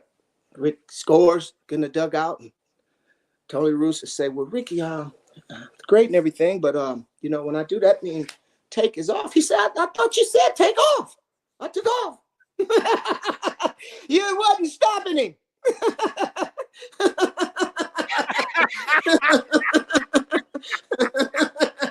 So it's like trying to put a lion in a cage. It's not going to happen. He's going to get out, and you don't stop things like that. You get out the way. And Billy, to answer your question, was smart enough to learn right away that even though Rickey said people saying Rickey was stealing bases when it didn't mean anything, can you tell me one of those bases didn't mean anything to Rickey? This is what that man was born to do, and that's how he made his living. And if you were a base stealer, I guarantee you weren't one of those people that said that. And his love for the game, and I just have his baseball reference page up right now in front of me, and to think how productive he was as he got older. I mean, we're not talking about 130, 120, but what he did as he got into his late 30s, his early 40s, a mentor. Everybody talks about what a great teammate, what he was in the clubhouse, but still, even into his late 30s, I mean, he still led the league in stolen bases at 39. I was looking at this one year where he was 42 with the Padres. He still scored 70 runs. 70 runs at 42 years old. It was amazing how productive he was still late in his career. And what a great mentor he was. He loved the game. He loved to talk the game. I can recall a time, and I asked Rick, I said, man, when you going to get this up, bro? I mean, really? I mean, when you going to start enjoying life off the field? He said, when they take the jersey from me. So I think it was about 50 when he's playing in the independent league, when they finally say that's enough. And I think from what I understand, he kind of argued with him a little bit then. I'm Rickey Henderson, greatest of all time. But it's like you love to do what you do, Chris Townsend, and it shows every day in your work. Some people just don't let their light shine. Rickey was as bright as any bright lights going down the street, and he didn't mind turning them on. And I think we all should take a minute and do the best we can to let our light shine, because at the end of the day, somebody's going to be sitting up here talking about us like we're talking about him, and we won't get a chance to tell him how much we appreciate watching what he did. But those that did, God bless you. And man, we had a hero taken from us, and we were blessed to have him. But man, oh man, you talking about one of a kind? When there are 9 zillion people in this world named Rickey, when you say Rickey, you know the one that comes to your mind. I think that's it all. A lot of people are going to need you right now, Shooty. A lot of people are going to rely on you. You know, and it's always tough because we know how close you were with him and what you mean inside our community. So you got to have big shoulders right now, because a lot of people are going to rely on you, because these are really tough times. That's awfully kind for you to say, Towny. And it's a blessing to hear those words come from you. My dad always told me it's better for people to talk about you than to talk about yourself. And to have a responsibility that would carry some type of weight like that, I honor it and cherish it. And I'm glad to have that responsibility, but it's not easy. I'm thankful for the people that have been around me because they know how I am. And just the phone calls, man, it's tough. But hey, we all got this day coming. Well, have a great Christmas. Happy holidays, my friend. We'll talk to you and we'll tee it up in the new year. Thank you, my man. And always thank you, Towny, for giving me an opportunity to do this, what I do right here, because this is my life. And I know my mom and my dad are extremely proud of me today when they look down on me. So thank you. And Oakland, the Oakland A's organization, I can't thank you enough over and over and over again, which I do all the time, and they know that. So thank you, Towny. Be well, Shooty.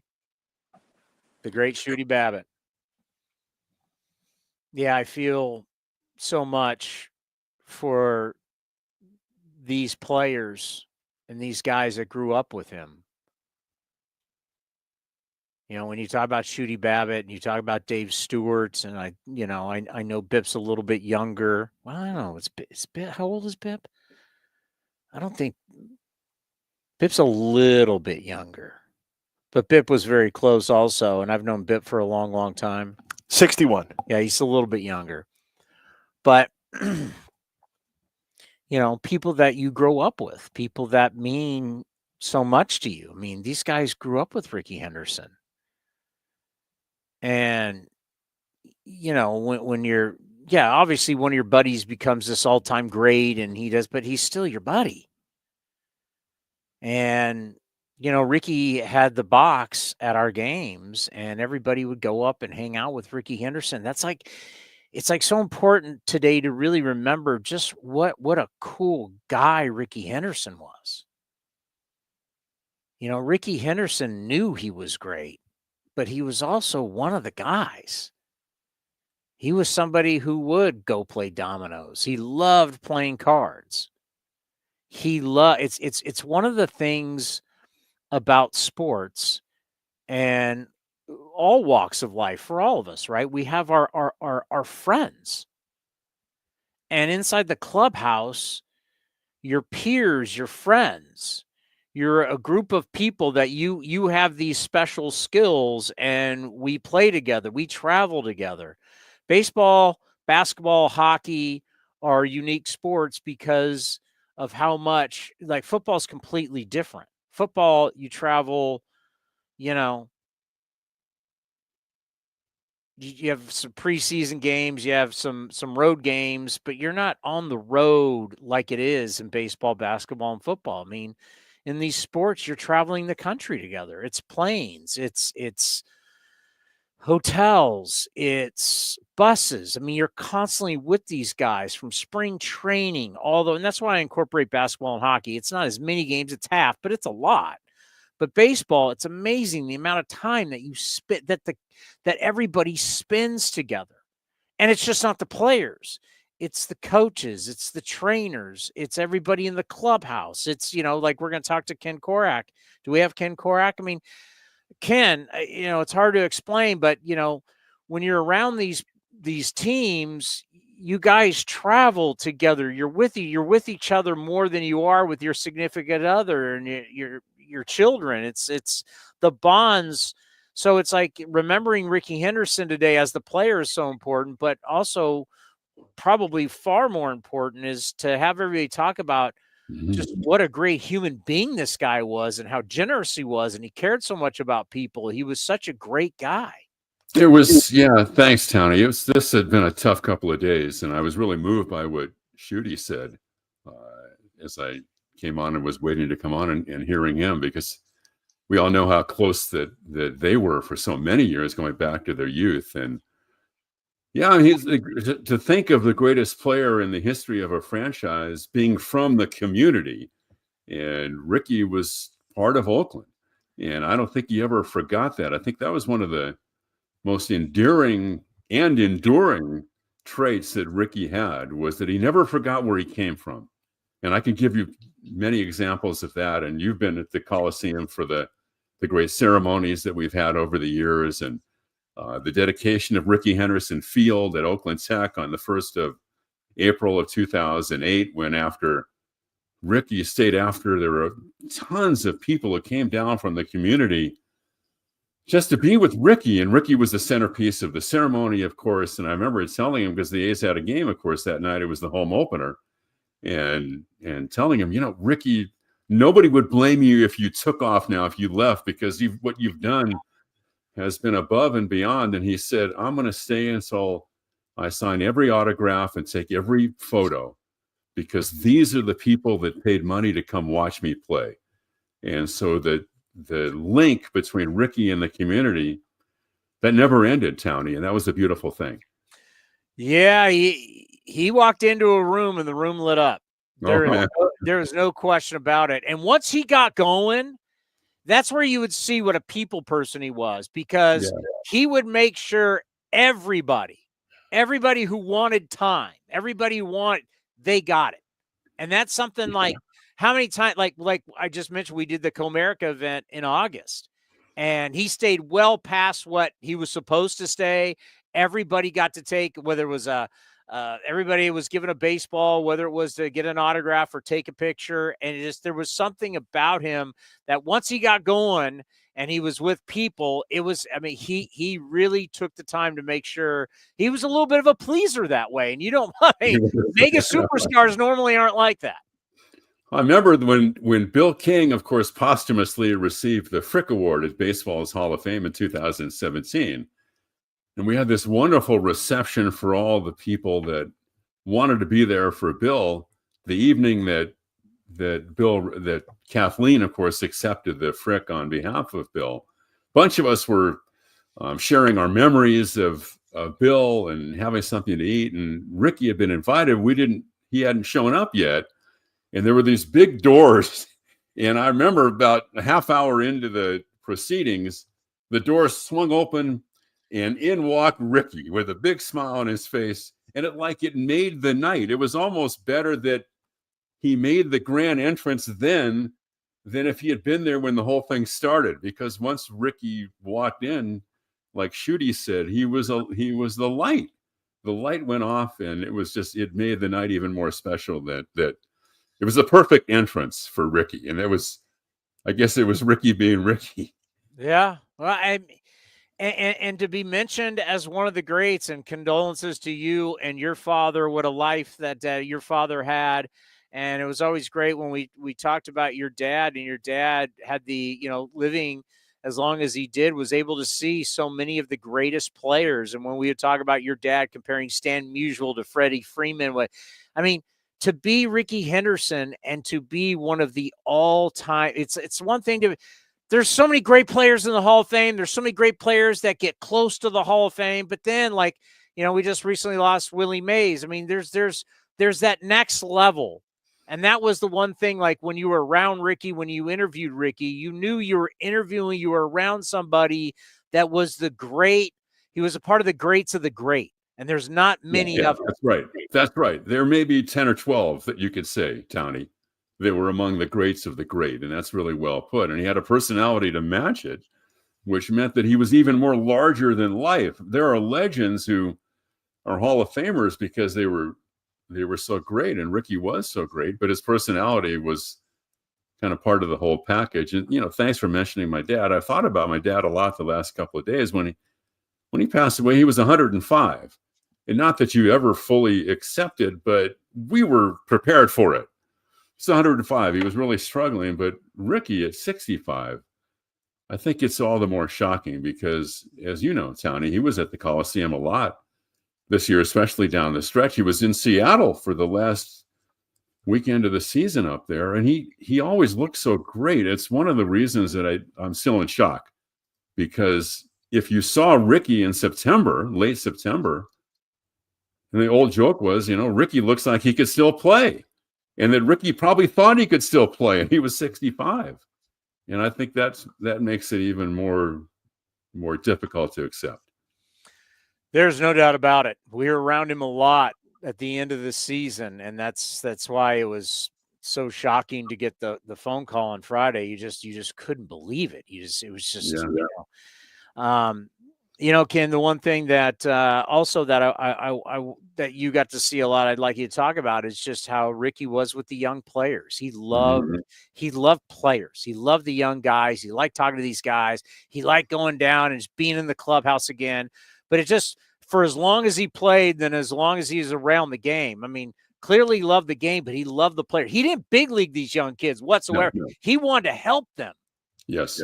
Although you had to warn them if you played cards with him. So I remember when he joined the A's in '98, Art Howe was managing the club. And I think Art went up to some of the young players and he said, okay, if you're going to play cards with Rickey, make sure you do it at your own risk. Because Rickey loved, he would compete in the card games. But yeah, he loved it, especially when it came to stealing bases. I mean, he had a PhD in stealing bases, and the kids were learning so much from him. And maybe part of that was because he got to the big leagues. He was 20 when he got called up. And I remember going to those games when I moved to the Coliseum, or moved to the, I guess I did move to the Coliseum in a way, but I moved to the Bay Area. You lived at the Coliseum, Ken? I didn't know you lived there. I moved to the Bay Area around the same time that Rickey got called up. And I remember going to a lot of games out there, and I'm not sure, he might have been underrated as a left fielder. He won one Gold Glove, I think. But if you look back on those days of Henderson, Murphy, and Armas, Towny, they were incredible defensively. And I always thought it really helped Rickey that he was a left-handed thrower, that his glove was on his right hand, because he could go to the line. Murphy could do it. He'd cover, the acreage out there in left center, and right center, but Rickey could go to the line like nobody else I ever saw. And it also, he talked about this too. He was an entertainer. I mean, part of the Rickey being Rickey and the Rickey persona was that he had a responsibility, he felt, to entertain. And Canseco talked about this when we had him back at the Coliseum this year, that he looked at as part of his role as a player to entertain, and there was no more entertaining outfield.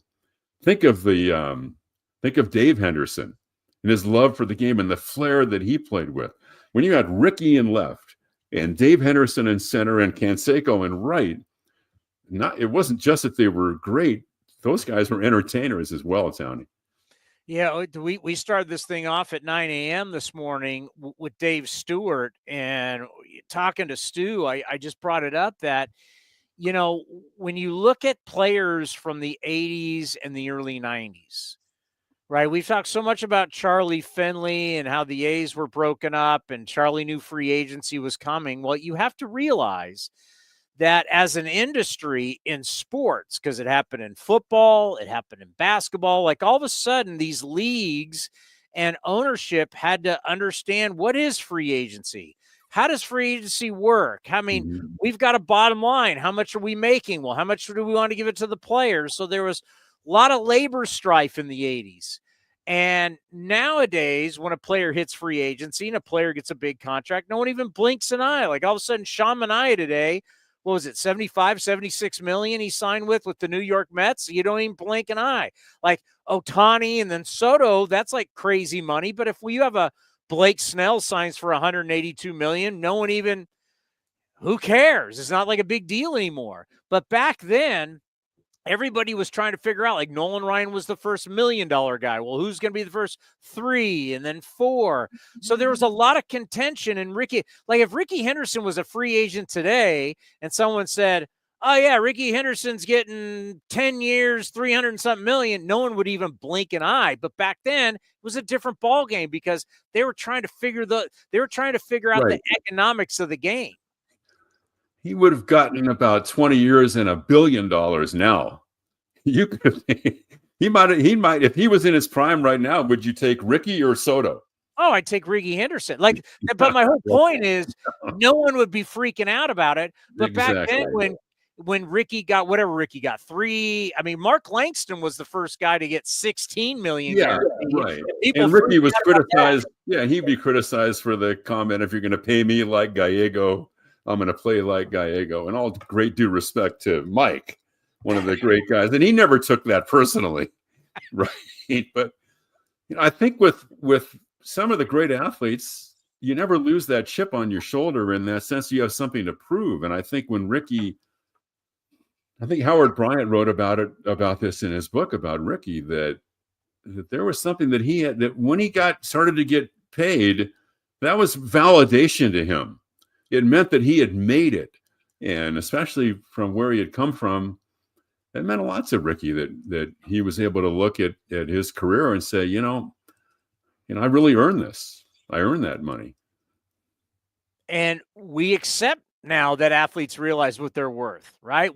The media was not for the players. The owners were working through the media. Like, it's so different now. If you were a star player now, like if you because another guy that we're kind of been honoring lately, who was also, when you think of the greats of the greats during that time, is Mike Schmidt. Like, if Mike Schmidt hit free agency, a guy that led the league in home runs 8 times, and what was he, a 10-time Gold Glove winner? I mean, if Mike, who's also 100, I think he's 106 something WAR. I mean, he's another guy that if he would have hit free agency. So those guys got criticized back then for wanting more money. It's just like today, now we accept it, and now we don't even blink when they sign for big deals. Yeah, let's hope that's a good thing too, because the less we talk about that and focus more on the game, I think we're all better off for it. Those of us who work in the game too, Towny. No doubt about it. And with Severino signing, well, I don't think we haven't talked to you about it. What'd you think when you saw that headline? Severino signed with the A's. I was thrilled. Yeah. Right. I was thrilled. And I think that Severino and Springs, and you always say this about a player, especially a pitcher, you always preface it by saying if they stay healthy. But these are two guys that can be top of the rotation starting pitchers. So then you slide everybody else down 3, 4, and 5. So I think the A's have a chance to have a pretty good rotation this year at Towny, and young ball club that played 500 ball during the second half of the season. So, and I have a sense they're not done. Theo Urshela, I've always liked him. I'm not sure that he's going to be hugely impactful, but he's a legitimate major league third baseman. I think still an above average defensive player over there, Towny. So, yeah, I'm pleased with the way the offseason has gone for sure. Yeah, when you look at the rotation and knowing that Severino gave you 182 innings, you know that you've had J.P. Sears give you 32 starts 2 straight years. You had Springs, you're like, can have electric stuff, came back from Tommy John last year. You're not going to get a huge workload, but if you can get 130-ish around there, and then you think of Mitch Spence, who ended up giving you a lot of starts. I think it was he and Estes gave you both 24. Both Estes starting in the minor league and Mitch Spence starting the bullpen. Both guys pretty durable. If you could get 30 starts out of Severino, Estes, Sears, and Spence, wow. Yeah. That would be like, wow, 4 guys give you 30 starts, and then Springs gives you some really good innings. Like, all of a sudden, that this is a real rotation. And maybe you might have somebody else join the club too. I'm not sure what David Forrest has done. And then JT Ginn, I thought, did pretty well when he got called up. So there are guys hopefully that'll be called up from the minor leagues that'll join that group as well, Towny. And Severino has had some really good years. I mean, he was shackled by injuries. Tommy John, of course, he had a bad shoulder too. But he started against the A's in the wild card game in 2018 at Yankee Stadium. He's had some really good years and pitched in the postseason last year. So yeah, I've always really liked him. And no, you're right. I mean, they have a chance to have a pretty good rotation, no doubt. Well, we appreciate you stopping by today. We miss you. It's great to see you. And if people are just listening on A's Cast, it's great to hear your voice. Hope all is well. Happy holidays, and can't wait to see and get this thing going again. Thanks for doing this today, too, you and the commander. This was really a special show that you guys put together, and it's so appropriate to do it for Rickey. Very meaningful that you had this. That A's Cast gives you guys a platform to do this too. It's just really a special thing. Well, I thank you for saying that, because it's another reason why we created this, right? To be able to celebrate this organization And obviously today's a day to remember one of the greatest players of all time, the greatest player of our organization, and to have his old teammates and the people around him. You know, when we got word on Friday, we weren't sure when it was going to be announced, but we thought it was either late Friday night or Saturday morning, and then give people a day or two, and then do something on Monday before Christmas, which would be his 66th birthday. But to give Rickey Henderson, because it was like when he passed, and then all of a sudden, I mean, you have the big Notre Dame going up against Indiana game, and then Saturday you got NFL and you got college football. Just MLB Network isn't enough to carry it all. So I'm glad that we did this today, and thank you for stopping by, because we should honor this man, because he's truly, as we said, he just wasn't great. He's one. It's the great. He was larger than life. He was larger than life. And we'll remember him often during this season. We have a lot of highlights to play and things, and it's been great to hear Bill's iconic call of the stolen base, the stolen base that broke Brock's record at the Coliseum over at third base. So that was really a cool thing too, to hear Bill, and so the memories will last forever. That's for sure, Towny. Be well, my friend. Okay, buddy. Thanks for having me. The voice of your Oakland the voice of your athletics, the great Ken Korach. Special time to remember Rickey, and as he getting the call, Bill, he ripped from the mornings, that great to eat. It's. Do you want to hear it? I have it. Something like this, Rickey's passing, and now you start to think about, Bill King, and, with Rickey passing, has made me think about the people. We've had former players pass, but this has also made me think of the people around us, like the great Ray Fosse and our good friend Dick Callahan, and the people that have meant so much in our lives that we have lost recently. It's been tough, and it's just it's life. It's a cycle of life. It happens. And, just when you hear Rickey pass at that age, you think of some type of a car accident or something. You just don't think of health would be the reason we would lose Rickey Henderson at 65, because we just seen him, right?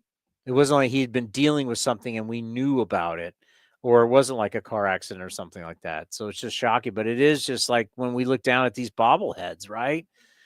And we got the Dick Callahan cup here, and we got the Ray Fosse bobblehead, and now Ray Fosse. I mean, you look down, it's like, wow, these people that mean so much in your life are no longer with us. But it's very important that we always remember them, because they're such a huge part of the fabric of what we do, not only as an organization, because obviously it is all about baseball and winning baseball games in between the lines, but also what we do here on A's Cast. It's our responsibility to remember the past and remember the people who helped make everything that we have today. Yeah, one of the podcasts I put up over the weekend was Rickey's jersey retirement ceremony at the Coliseum, and it was the MC that day was Ray Fosse. Mm-hmm. So Fosse Dick Callahan introduces Ray, and then it goes right into Rickey, and it was awesome to put that up. That's been running on A's Cast, and it's on the if you go to athletics.com/A's Cast and look under our podcast, that's up there. I've been playing the path that we did on Rickey, where it highlights, his upbringing in Oakland, to the minor leagues, to the major leagues, the A's, being traded to the Yankees, Sandy trading back for him, Sandy's comment from our show years ago where he talked about. Did you have that? The Sandy comment? I did, actually. From him bringing Rickey back. Here it is. The guy we had hitting leadoff in '88 was a guy named Louis Polonia, who was a pretty good player, but not Rickey Henderson. And we always kept our ear to the ground with Rickey. Rickey, in those days, had a way of wearing out his welcome, and he was, I don't know, 3 years or so into a 5-year deal, and so we had a chance to get him back. They were looking to move him, and I was really happy we're able to get him back. It wasn't a consensus within the organization to bring him back. No, but my attitude was, what the hell? We're gonna, had a chance to get this guy back. And I remember concluding that deal on the phone, in a phone booth. in Marin County. I remember when you told me, you're like, hey, kids, look up what a phone booth is. Okay, that's the winter meetings. Was that 2019? Yeah. So that's 2019. We were in San Diego? San Diego, yeah. So we're in San Diego, winter meetings, and that I will never forget going, whoa. That was pretty heavy, right? Because what did he just say there? This was from Sandy Alderson, one of the great executives this game's ever seen. It was Sandy Alderson talking about, you heard there, Rickey tends to wear out his welcome. And it wasn't a total consensus. Not everybody agreed this was the right deal. Not from the talent standpoint, but of bringing Rickey in. So it's like, wait a minute. Front office worried about bringing Rickey in, but everybody who's down in the clubhouse tells you what a great guy Rickey was. So this takes me back to what I brought up with Stu, and I just brought up with Ken Korach, is this was an era of baseball and an era in all professional sports. We had strikes, we had lockouts, we had labor strife, the fight over money. How are we going to fight over money? And front office always looked at as a guy who was always asking and always complaining about money as a problem. And the media would parrot that. And so all of a sudden, remember, people read, talking about Sandy Alderson being in a phone booth, people read newspapers back then. And I was in high school at the time. And yes, Rickey Henderson had that reputation as a tough guy to deal with, which I got to learn that was all crap. Rickey Henderson understood, I'm better than all these dudes. I should be being paid more than these guys, which we're cool with that now, right? Where we are now in sports, we knew, I always like using Steph Curry because it makes it local. We're watching Steph Curry going, this guy shoots a basketball better than anybody I've ever seen from downtown. There's nobody like him. This kid's got handles. This kid's a leader. He's phenomenal in the community. As a face of the franchise, Steph Curry is as great a face of the franchise. Wife, kids, my God, this kid's golden. If he can just keep his ankles healthy, he's golden. Family, the whole thing. Dad played in the NBA. Mom, she was volleyball player. Brothers in the NBA. They're great. Yeah, I mean, just everything about the Currys. You're like, this is golden. Pay him. You pay him, right? We get that now, right? Like, you got no problem paying Tom Brady or whoever, like anybody, Patrick Mahomes, pay him. But back then, they just looked like a pain in the ass and greedy athlete and all of that. So that's what anybody that kept talking about money came off as a bad guy. And that's how the front office viewed bringing Rickey Henderson back. As Sandy told you, everybody's like, I'm not sure if this is the great, and I could see it, right? Can you imagine? You got young Jose Canseco. At some point, this guy's going to be a star. We're going to have to pay him. You want to bring Rickey Henderson in, and Rickey Henderson's talking about money, and he's in Jose's ear. I can hear the conversations now. But that was how the game was back then. They were trying to figure out how to navigate the business and really how to deal with free agency and deal with the money and guaranteed contracts. It was all relatively new, to where now free agency is just something that everybody deals with. And it's normal. It's like free agency hits. You've earned the right to be a free agent. Teams bid on you, you sign, and you move forward. It's not, but it wasn't like that in the 80s and the early 90s. Another good story, too, if you want. You would know, you weren't around. Yeah, well, I was barely alive. Alive. But another good story, too, I found someone put on Twitter. We can play this before Vuce comes on, is Rickey was on Mike and Mike years ago. And it was the infamous $1 million check he had that he never cashed, and he hung it, and he told the story. He laminated it. Yeah. Here's the story. The check won. Why? Why did you frame the $1 million check and not cash that thing? At that time, You had enough money? No, I can't say I had enough money, but it was based upon, when you're a kid and you want to be a millionaire. And time I got a signing bonus for $1 million. I go, wow, I'm $1 million. So I'm gonna frame this here check and put it on my wall, and I became a millionaire. And in actuality, not. In actuality, not. Without putting the check in the bank, I think one could argue we're not yet a millionaire, though, right? I wasn't a millionaire. Right. I wasn't even getting no interest. Right. That's exactly right. So the question is, whatever happened to the check? Yeah. The Oakland A's finally called me when they was doing their book in December and asked me about where was the check. And I said it was on my wall. They said, can you take it down, go cash, and then put a duplicate in the frame? On the wall, yeah. Yeah. So, I eventually took the check down and went and cashed it. Okay. Well, it's just phenomenal. That's a great story. There was a lot of good stuff being put out about Rickey over the You weekend. can't make that up. You cannot make that up. He was a one of a kind. Steve Vucinich, A's Hall of Famer, joins us here from the compound down in Arizona. Vus, how are you? I'm great. You guys all right? We're obviously a very tough day, but we knew that this was a day where we needed to honor our franchise's greatest player, and also you being someone who grew up in the Bay Area and in the East Bay, you know what Rickey Henderson meant to so many kids, to the community. It was more than just, hey, this guy is a great leadoff hitter. He's got power. He steals bases. He's electric. I mean, he was a symbol to a lot of people in the community, especially the youth. It's growing up in East Oakland like I did, Oakland was always considered the ugly stepsister to San Francisco.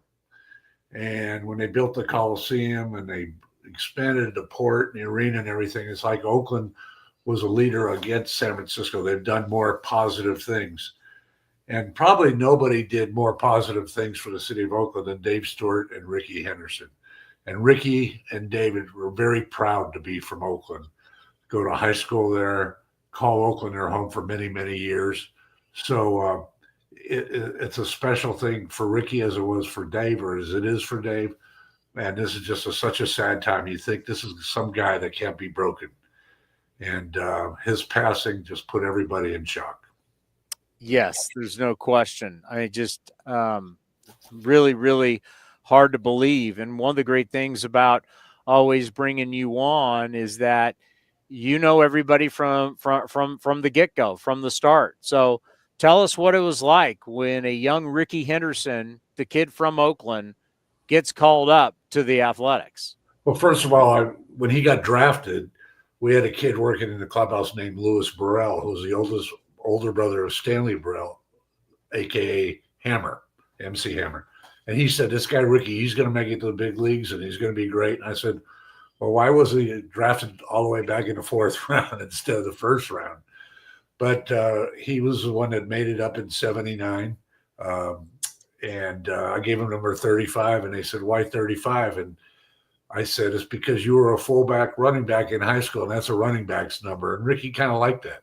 And that's why he kept that until he went to New York and became number 24 and returned to us as 22 and then later 24. So that's he got the number B originally.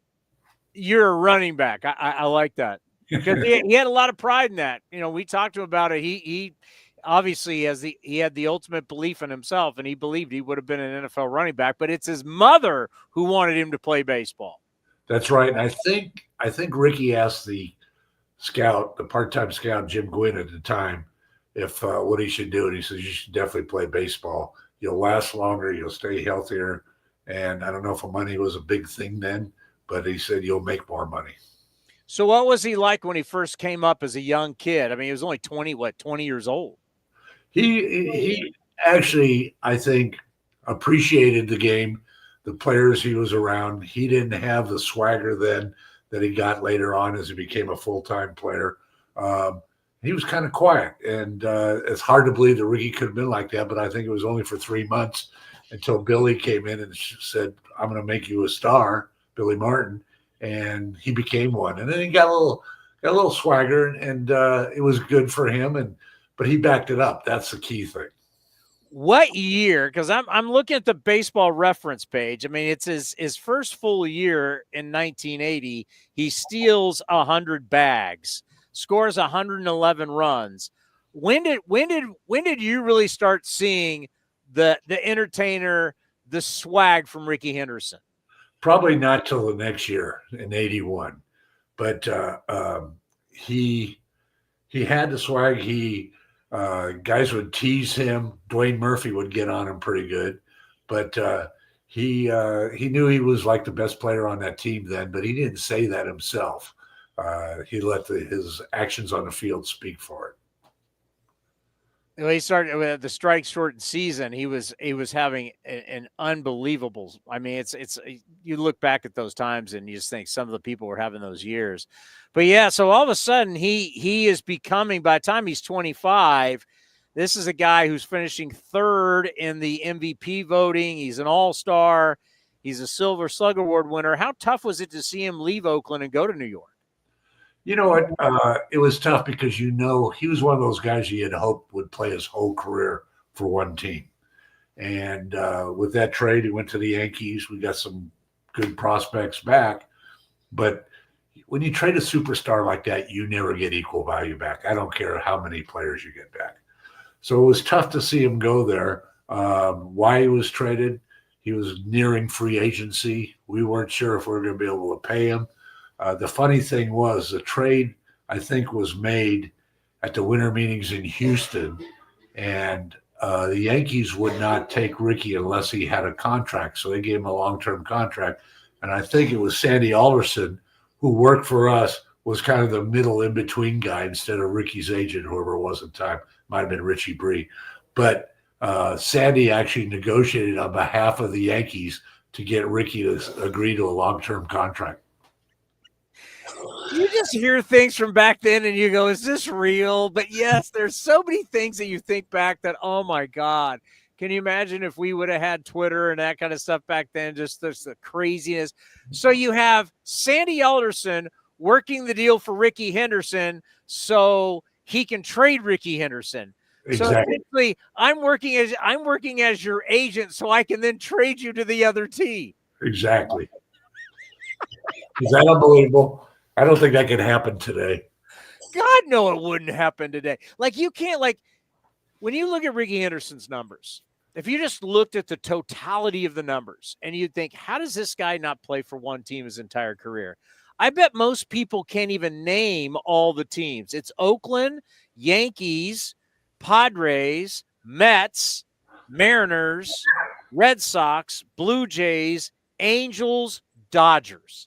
He played for far more than a third of the league. That's 9 teams, right? Yeah, 9 teams. When you think about it, he should have stayed. We wish he would have stayed in Oakland, but who knows if he would have, because Rickey wanted to keep playing. And how much did he have in the tank? I mean, after all that, he played 2 years of independent ball. Yeah. So at Sandy Alderson, I don't know if did you hear the clip of Sandy Alderson that we had with him in 2019 at the winter meetings where he talked about bringing Rickey Henderson back? And did you hear that, by the way? I did not. Okay. So Sandy told us that Rickey could wear out his welcome in certain places, and that when they were looking to trade for him in '89, that the powers that be, that would be the Walt Jocketys and that whole part of the front office, it wasn't a consensus among the group that, yes, this is a good idea, but Sandy said, what the hell, I'm going to do it anyway. So what was it like back then inside the walls of the A's that you remember bringing Rickey Henderson back from the Yankees back to the Athletics? Well, he shows up in the clubhouse during the game. Flight was a little bit late, so he wasn't going to play or wasn't in the lineup. And he was amazed that we had the 2-in-1 socks. He says, New York, you couldn't wear those. So we automatically felt a little more freedom in Oakland. You can express yourself more in Oakland than you could with the Yankees. So everybody was, maybe some people were against it, but the thing was he was going to be a free agent anyway. So at least we're going to get him for a half a year and see what happens after that and hopefully work out a long-term contract. He had worn out his welcome other places, but not really in Oakland when we did trade him. So Rickey shows up 4 different times. What was it like, young Rickey Henderson versus when we start talking about like later in life. I mean, his last stint, got to go look back because I remember being a part of it, 1998. So I hardly remember. I remember him obviously as a Padre because as a Padre, got his 3,000th hit. He scored the record, breaking the runs record.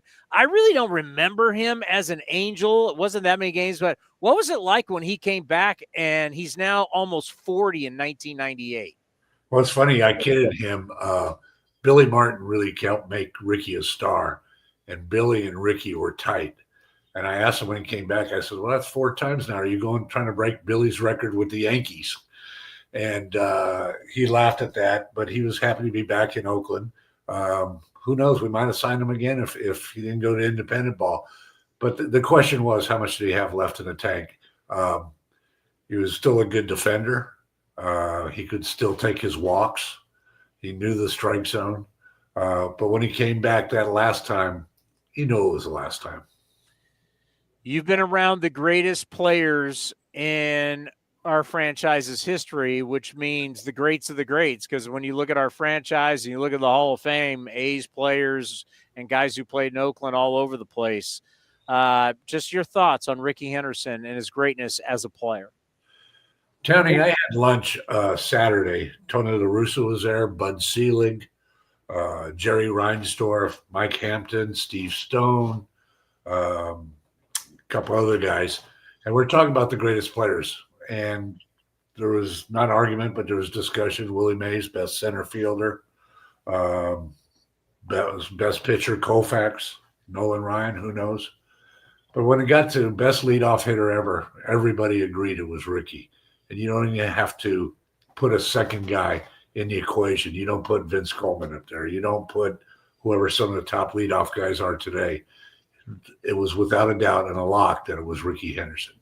Yeah, I know Pete Rose led off. I mean, this is part of this before I was born, and then I was a real little kid, so I didn't see it. I know Pete Rose led off a lot, but really there was nobody even in the conversation, right? I mean, there's really not anyone you can really say is in the class. There's no one really you can even compare. Well, if we're talking just as a leadoff hitter, there's really no one you could even compare to him. You know what? The only guy you maybe could compare with, and I'm a little prejudiced too, would be Campaneris. I mean, he was a great leadoff hitter. He stole bases. He had 22 home runs one year, but he's still not near Rickey's numbers. And nobody else is. His numbers are off the charts, like you said. I guess Ichiro could get a little love from the leadoff spot, and he's going to be going into the Hall of Fame. But the numbers here, I mean, they're just he leads by. I mean, it's like his lead in these categories are just there's someone's going to have to, and that's part of the greatness. You know, part of being one of the greats, and that's why people all the time, you know, now baseball fans want to ask, is Shohei Ohtani the greatest player of all time? And I go, no. You got to play a long time.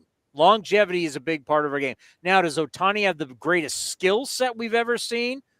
That's hard to argue. It's hard to argue against that. I think he has the greatest skill set.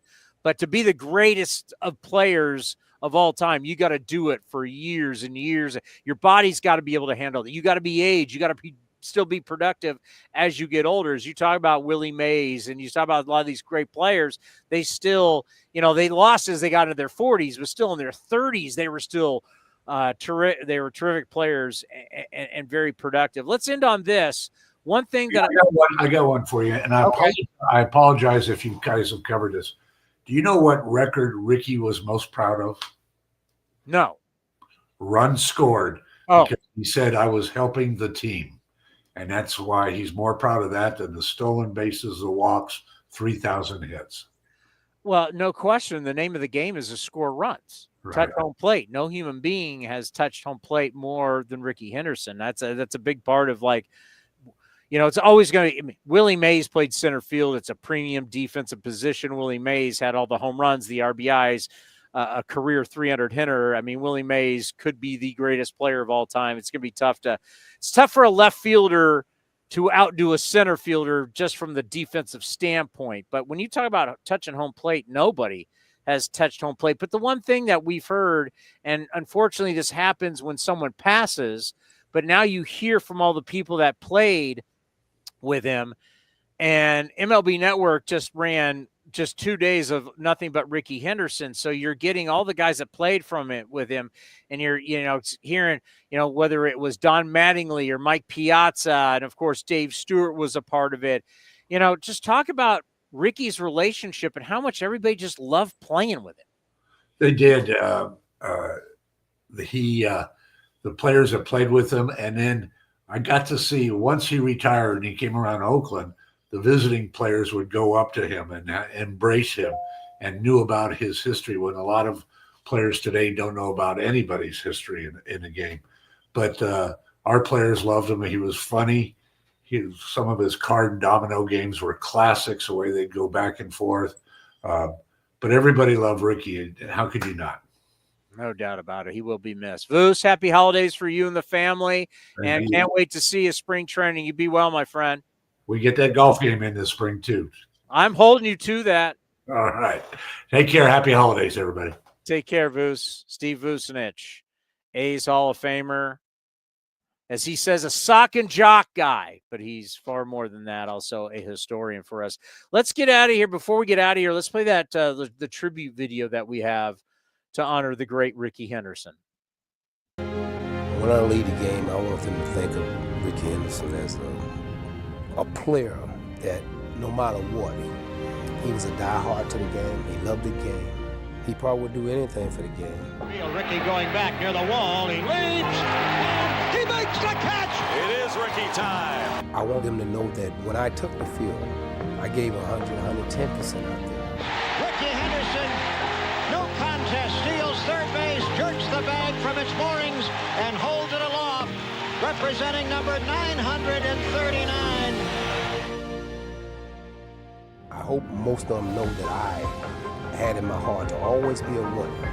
The only you get to glory out of this game if you become a winner. And in my heart, I always felt that I was a winner, and I took the field to win every day.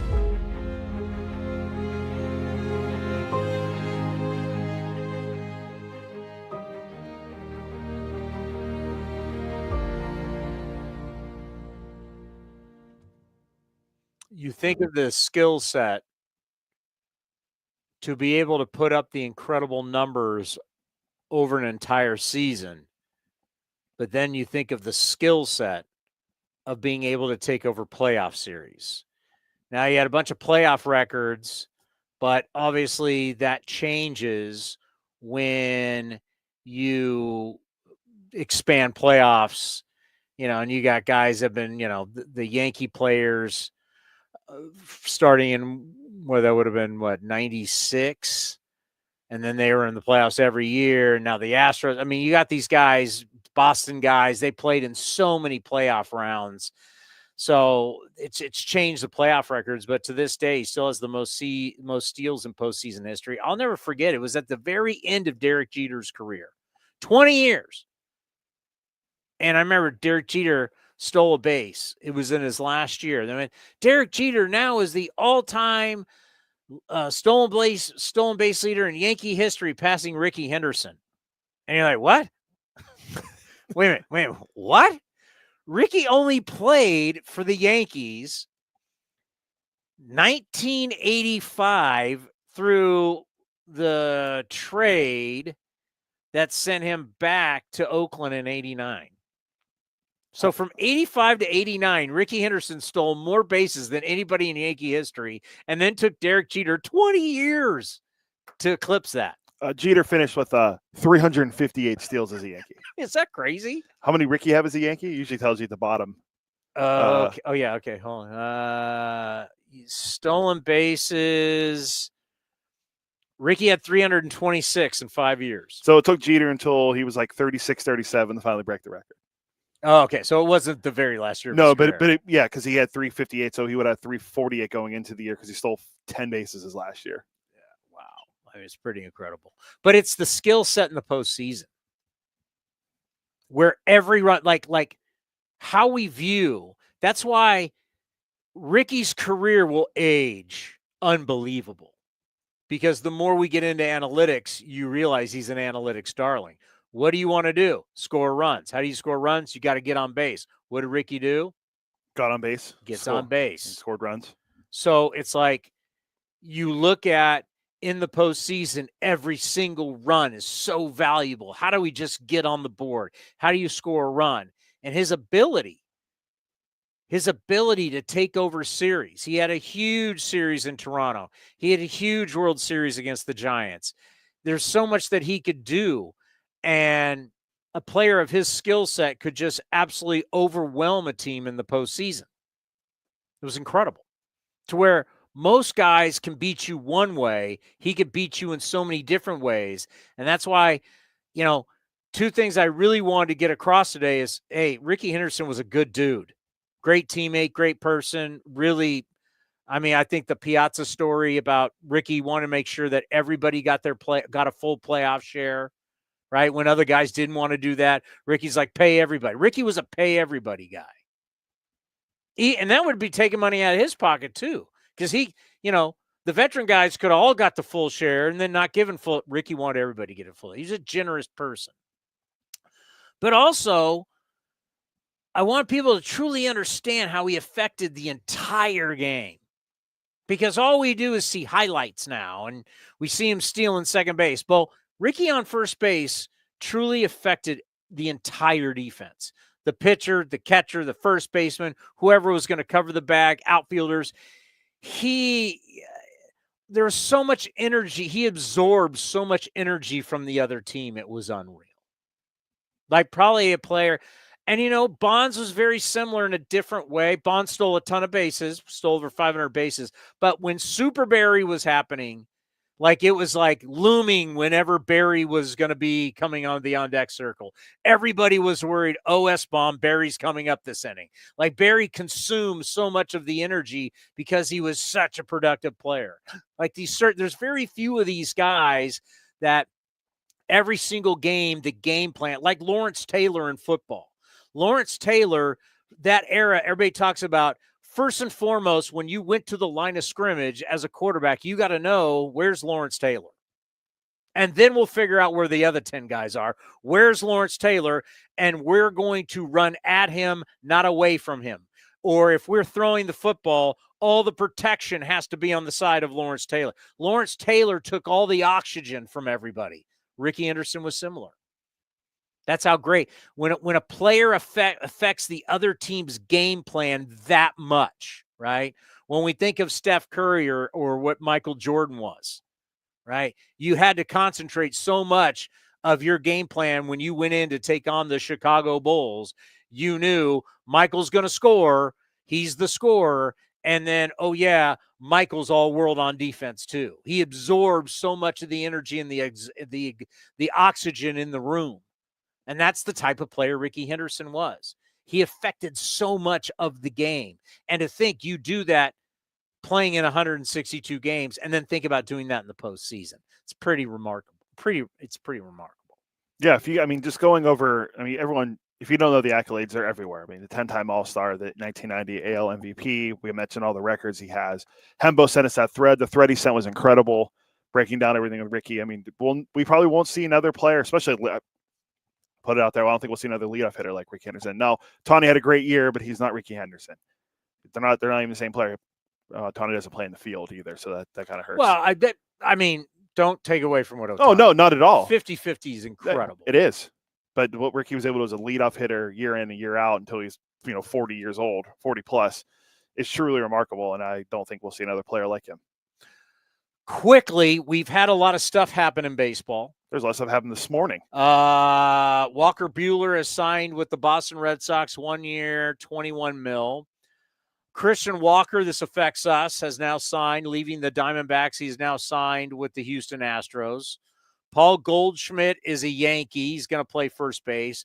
Josh Naylor, shocking, but this is also, I was very happy to see an article on The Athletic that there's starting to be a real drumbeat about a salary cap because Josh Naylor should not be leaving the Cleveland Guardians, but he has been traded to Arizona so they could sign 38-year-old Carlos Santana back, but obviously Naylor's a free agent after this season, but yeah. Josh Naylor's a D-back. Another great player comes to the National League West. Speaking of the National League West and the D-backs, Jock Peterson just signed a 2-year deal this morning with the Rangers. So that affects the Athletics with him now signing with the Rangers. Jock playing in the NLS. That's from Buster Olney. Jesus Luzardo has been traded to the Philadelphia Phillies. Sean Manaea has signed a 3-year deal to be back with the Mets, 3 years, $75 million. The only thing really that happened too is, it was a foregone conclusion. Andrew McCutcheon's back with the Pirates 1 more year. That was another thing that happened this morning. I'm just saying, but Buster Olney and Jeff Passan are tweeting about it. It's a big deal. I don't think it is, but everyone's expected him to be back. We're going over baseball news. It's not like I said, Gio Urshela, Dill's official at the A's. You want to play the crickets with McCutcheon? You're just saying that because you're a Pirates guy. Oh, it is news that happened this morning. That's all. Is it a minor league deal? That's a 1-year, $5 million deal. Nathaniel Lowe. Oh, yeah. Traded to Not Lau, because when you go to shop and you want to get hardware, you go to where? Lowe's. Not Lau's, you go to Lowe's. And Josh Lowe is also a Ray, but there's Brandon Lau. Nathaniel Lowe now national. Now he's a Nat. He didn't have a very good year last year in those tight pants. He's now a Nat. And they traded for a reliever that had over a 4 ERA. Well, and Jake Berger, you got to figure out a sponsorship with that. He's now going to play first base for the Rangers. So they now have him and Jock. Well, Jock will play third. Well, Jock will play DH, slump some outfield. But he'll probably play third, and then Berger will play first, right? Isn't Jock left-handed? No, not. I mean, I'm thinking Josh Young. He'll play third, and Berger will play first. Yes, and Jock will DH. Jock will DH and play some outfield with his pearls. Yeah, but yeah. So baseball news going on. I don't think anything else happened. That will do it for this special edition of A's Cast Live. It's just.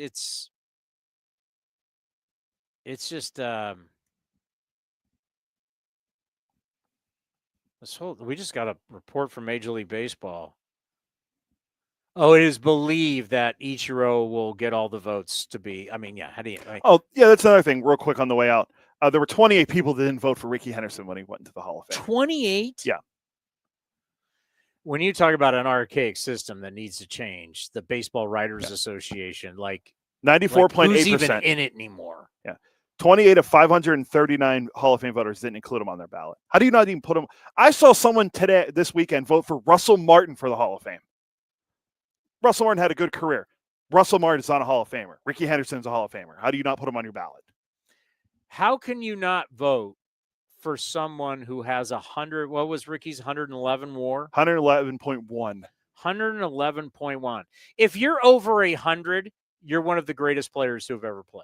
Correct. Like if you go to WAR, Baseball Reference WAR, and you look at the top WARs, anybody who's 100 or above, like Joe Morgan's at 100. Somebody else is there at 100 with them. Anybody who's 100 and up is a great of the great. I mean, here I'll just give you the list. So like Joe Morgan's at 100. There's somebody else who's a great who's with him at 100. Warren Spahn. Warren Spahn, one of the all-time guys. These are there's not anybody that has 100 plus who we don't consider an all-time great. Yeah, and they're all in the Hall of Fame, but one. Clemens and Bonds. Oh, right? but Clemens too. Yeah, sorry, Clemens and Bonds. Yeah. But every one of these guys, you look at the list.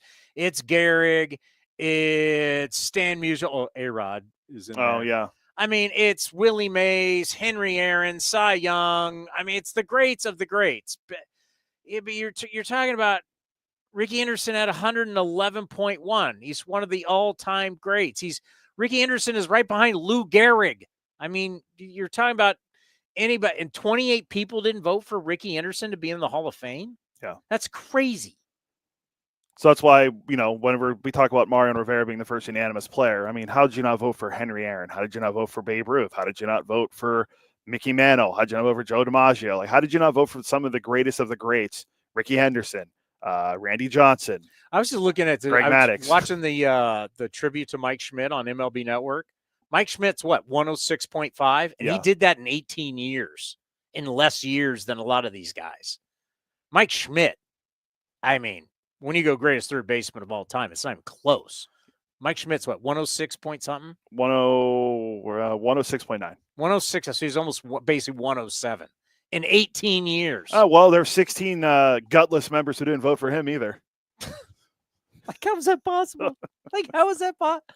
That'd be like Joe Montana. Yeah, I'm not voting for him. You know, Lawrence Taylor. Yeah, I'm not voting for him. 9 people didn't Tom vote. Brady. I'm not voting for Tom Brady to be in the Hall of Fame. 9 Like, people what? didn't. 9 people didn't vote for Henry Aaron. I'm not going to vote for Walter Payton. Yeah. Can you imagine? Can you imagine like these greats? Like, I'm not voting. Michael Jordan, I'm not voting for him. Why would I? No. He's already going to get in. He doesn't need my vote. Can you imagine someone saying that? 23 people thought Willie Mays wasn't a Hall of Famer. Yeah, it's like, I'm not going to vote for Magic or Bird. And they made the league. The league is the league because Magic or Bird, but I'm leaving him off my ballot. Wayne Gretzky I didn't like him as a Blue, so I'm not voting for him. Wayne Gretzky has more what does he have? He has more assists, and the next closest has some points. Yeah, I'm not going to vote for him. That's how stupid baseball writers are. It's amazing. I hope you enjoyed it. What a great day today.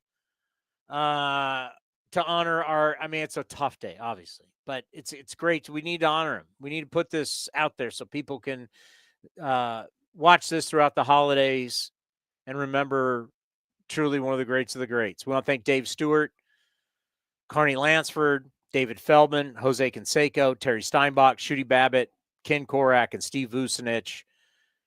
Because that's the thing is the passing of somebody is very, very tough, but how you honor them, you got to do it the right way. And I want to do that today. And we talked about that right after we found out that Rickey Henderson passed, and we had to honor him our way, and to have his peers and the people around him, the people who loved him, come on here today and talk about what he meant to them, their lives, to this organization, to the Bay Area, to Oakland, to the community, to the East Bay. He meant a lot to a lot of people. He was a tremendous symbol in the community, and so many people looked up to him. And that's why it was so important for us today to do this show. So everybody, happy holidays, Merry Christmas. Have a safe New Year. We will be back in the new year. Anything else that you'd like to throw out there? No, I thought you did a great job talking to everyone. Well, I thought you did a great job getting guests. Thank you. Appreciate that. No, it was quick. We put it together last minute, but we wanted to do it for you guys, the fans, because we know how much Rickey meant to everybody. You can't say enough just what a cool, down-to-earth, regular guy he really, really was. I was still shocked. At Raider games, he'd pop up.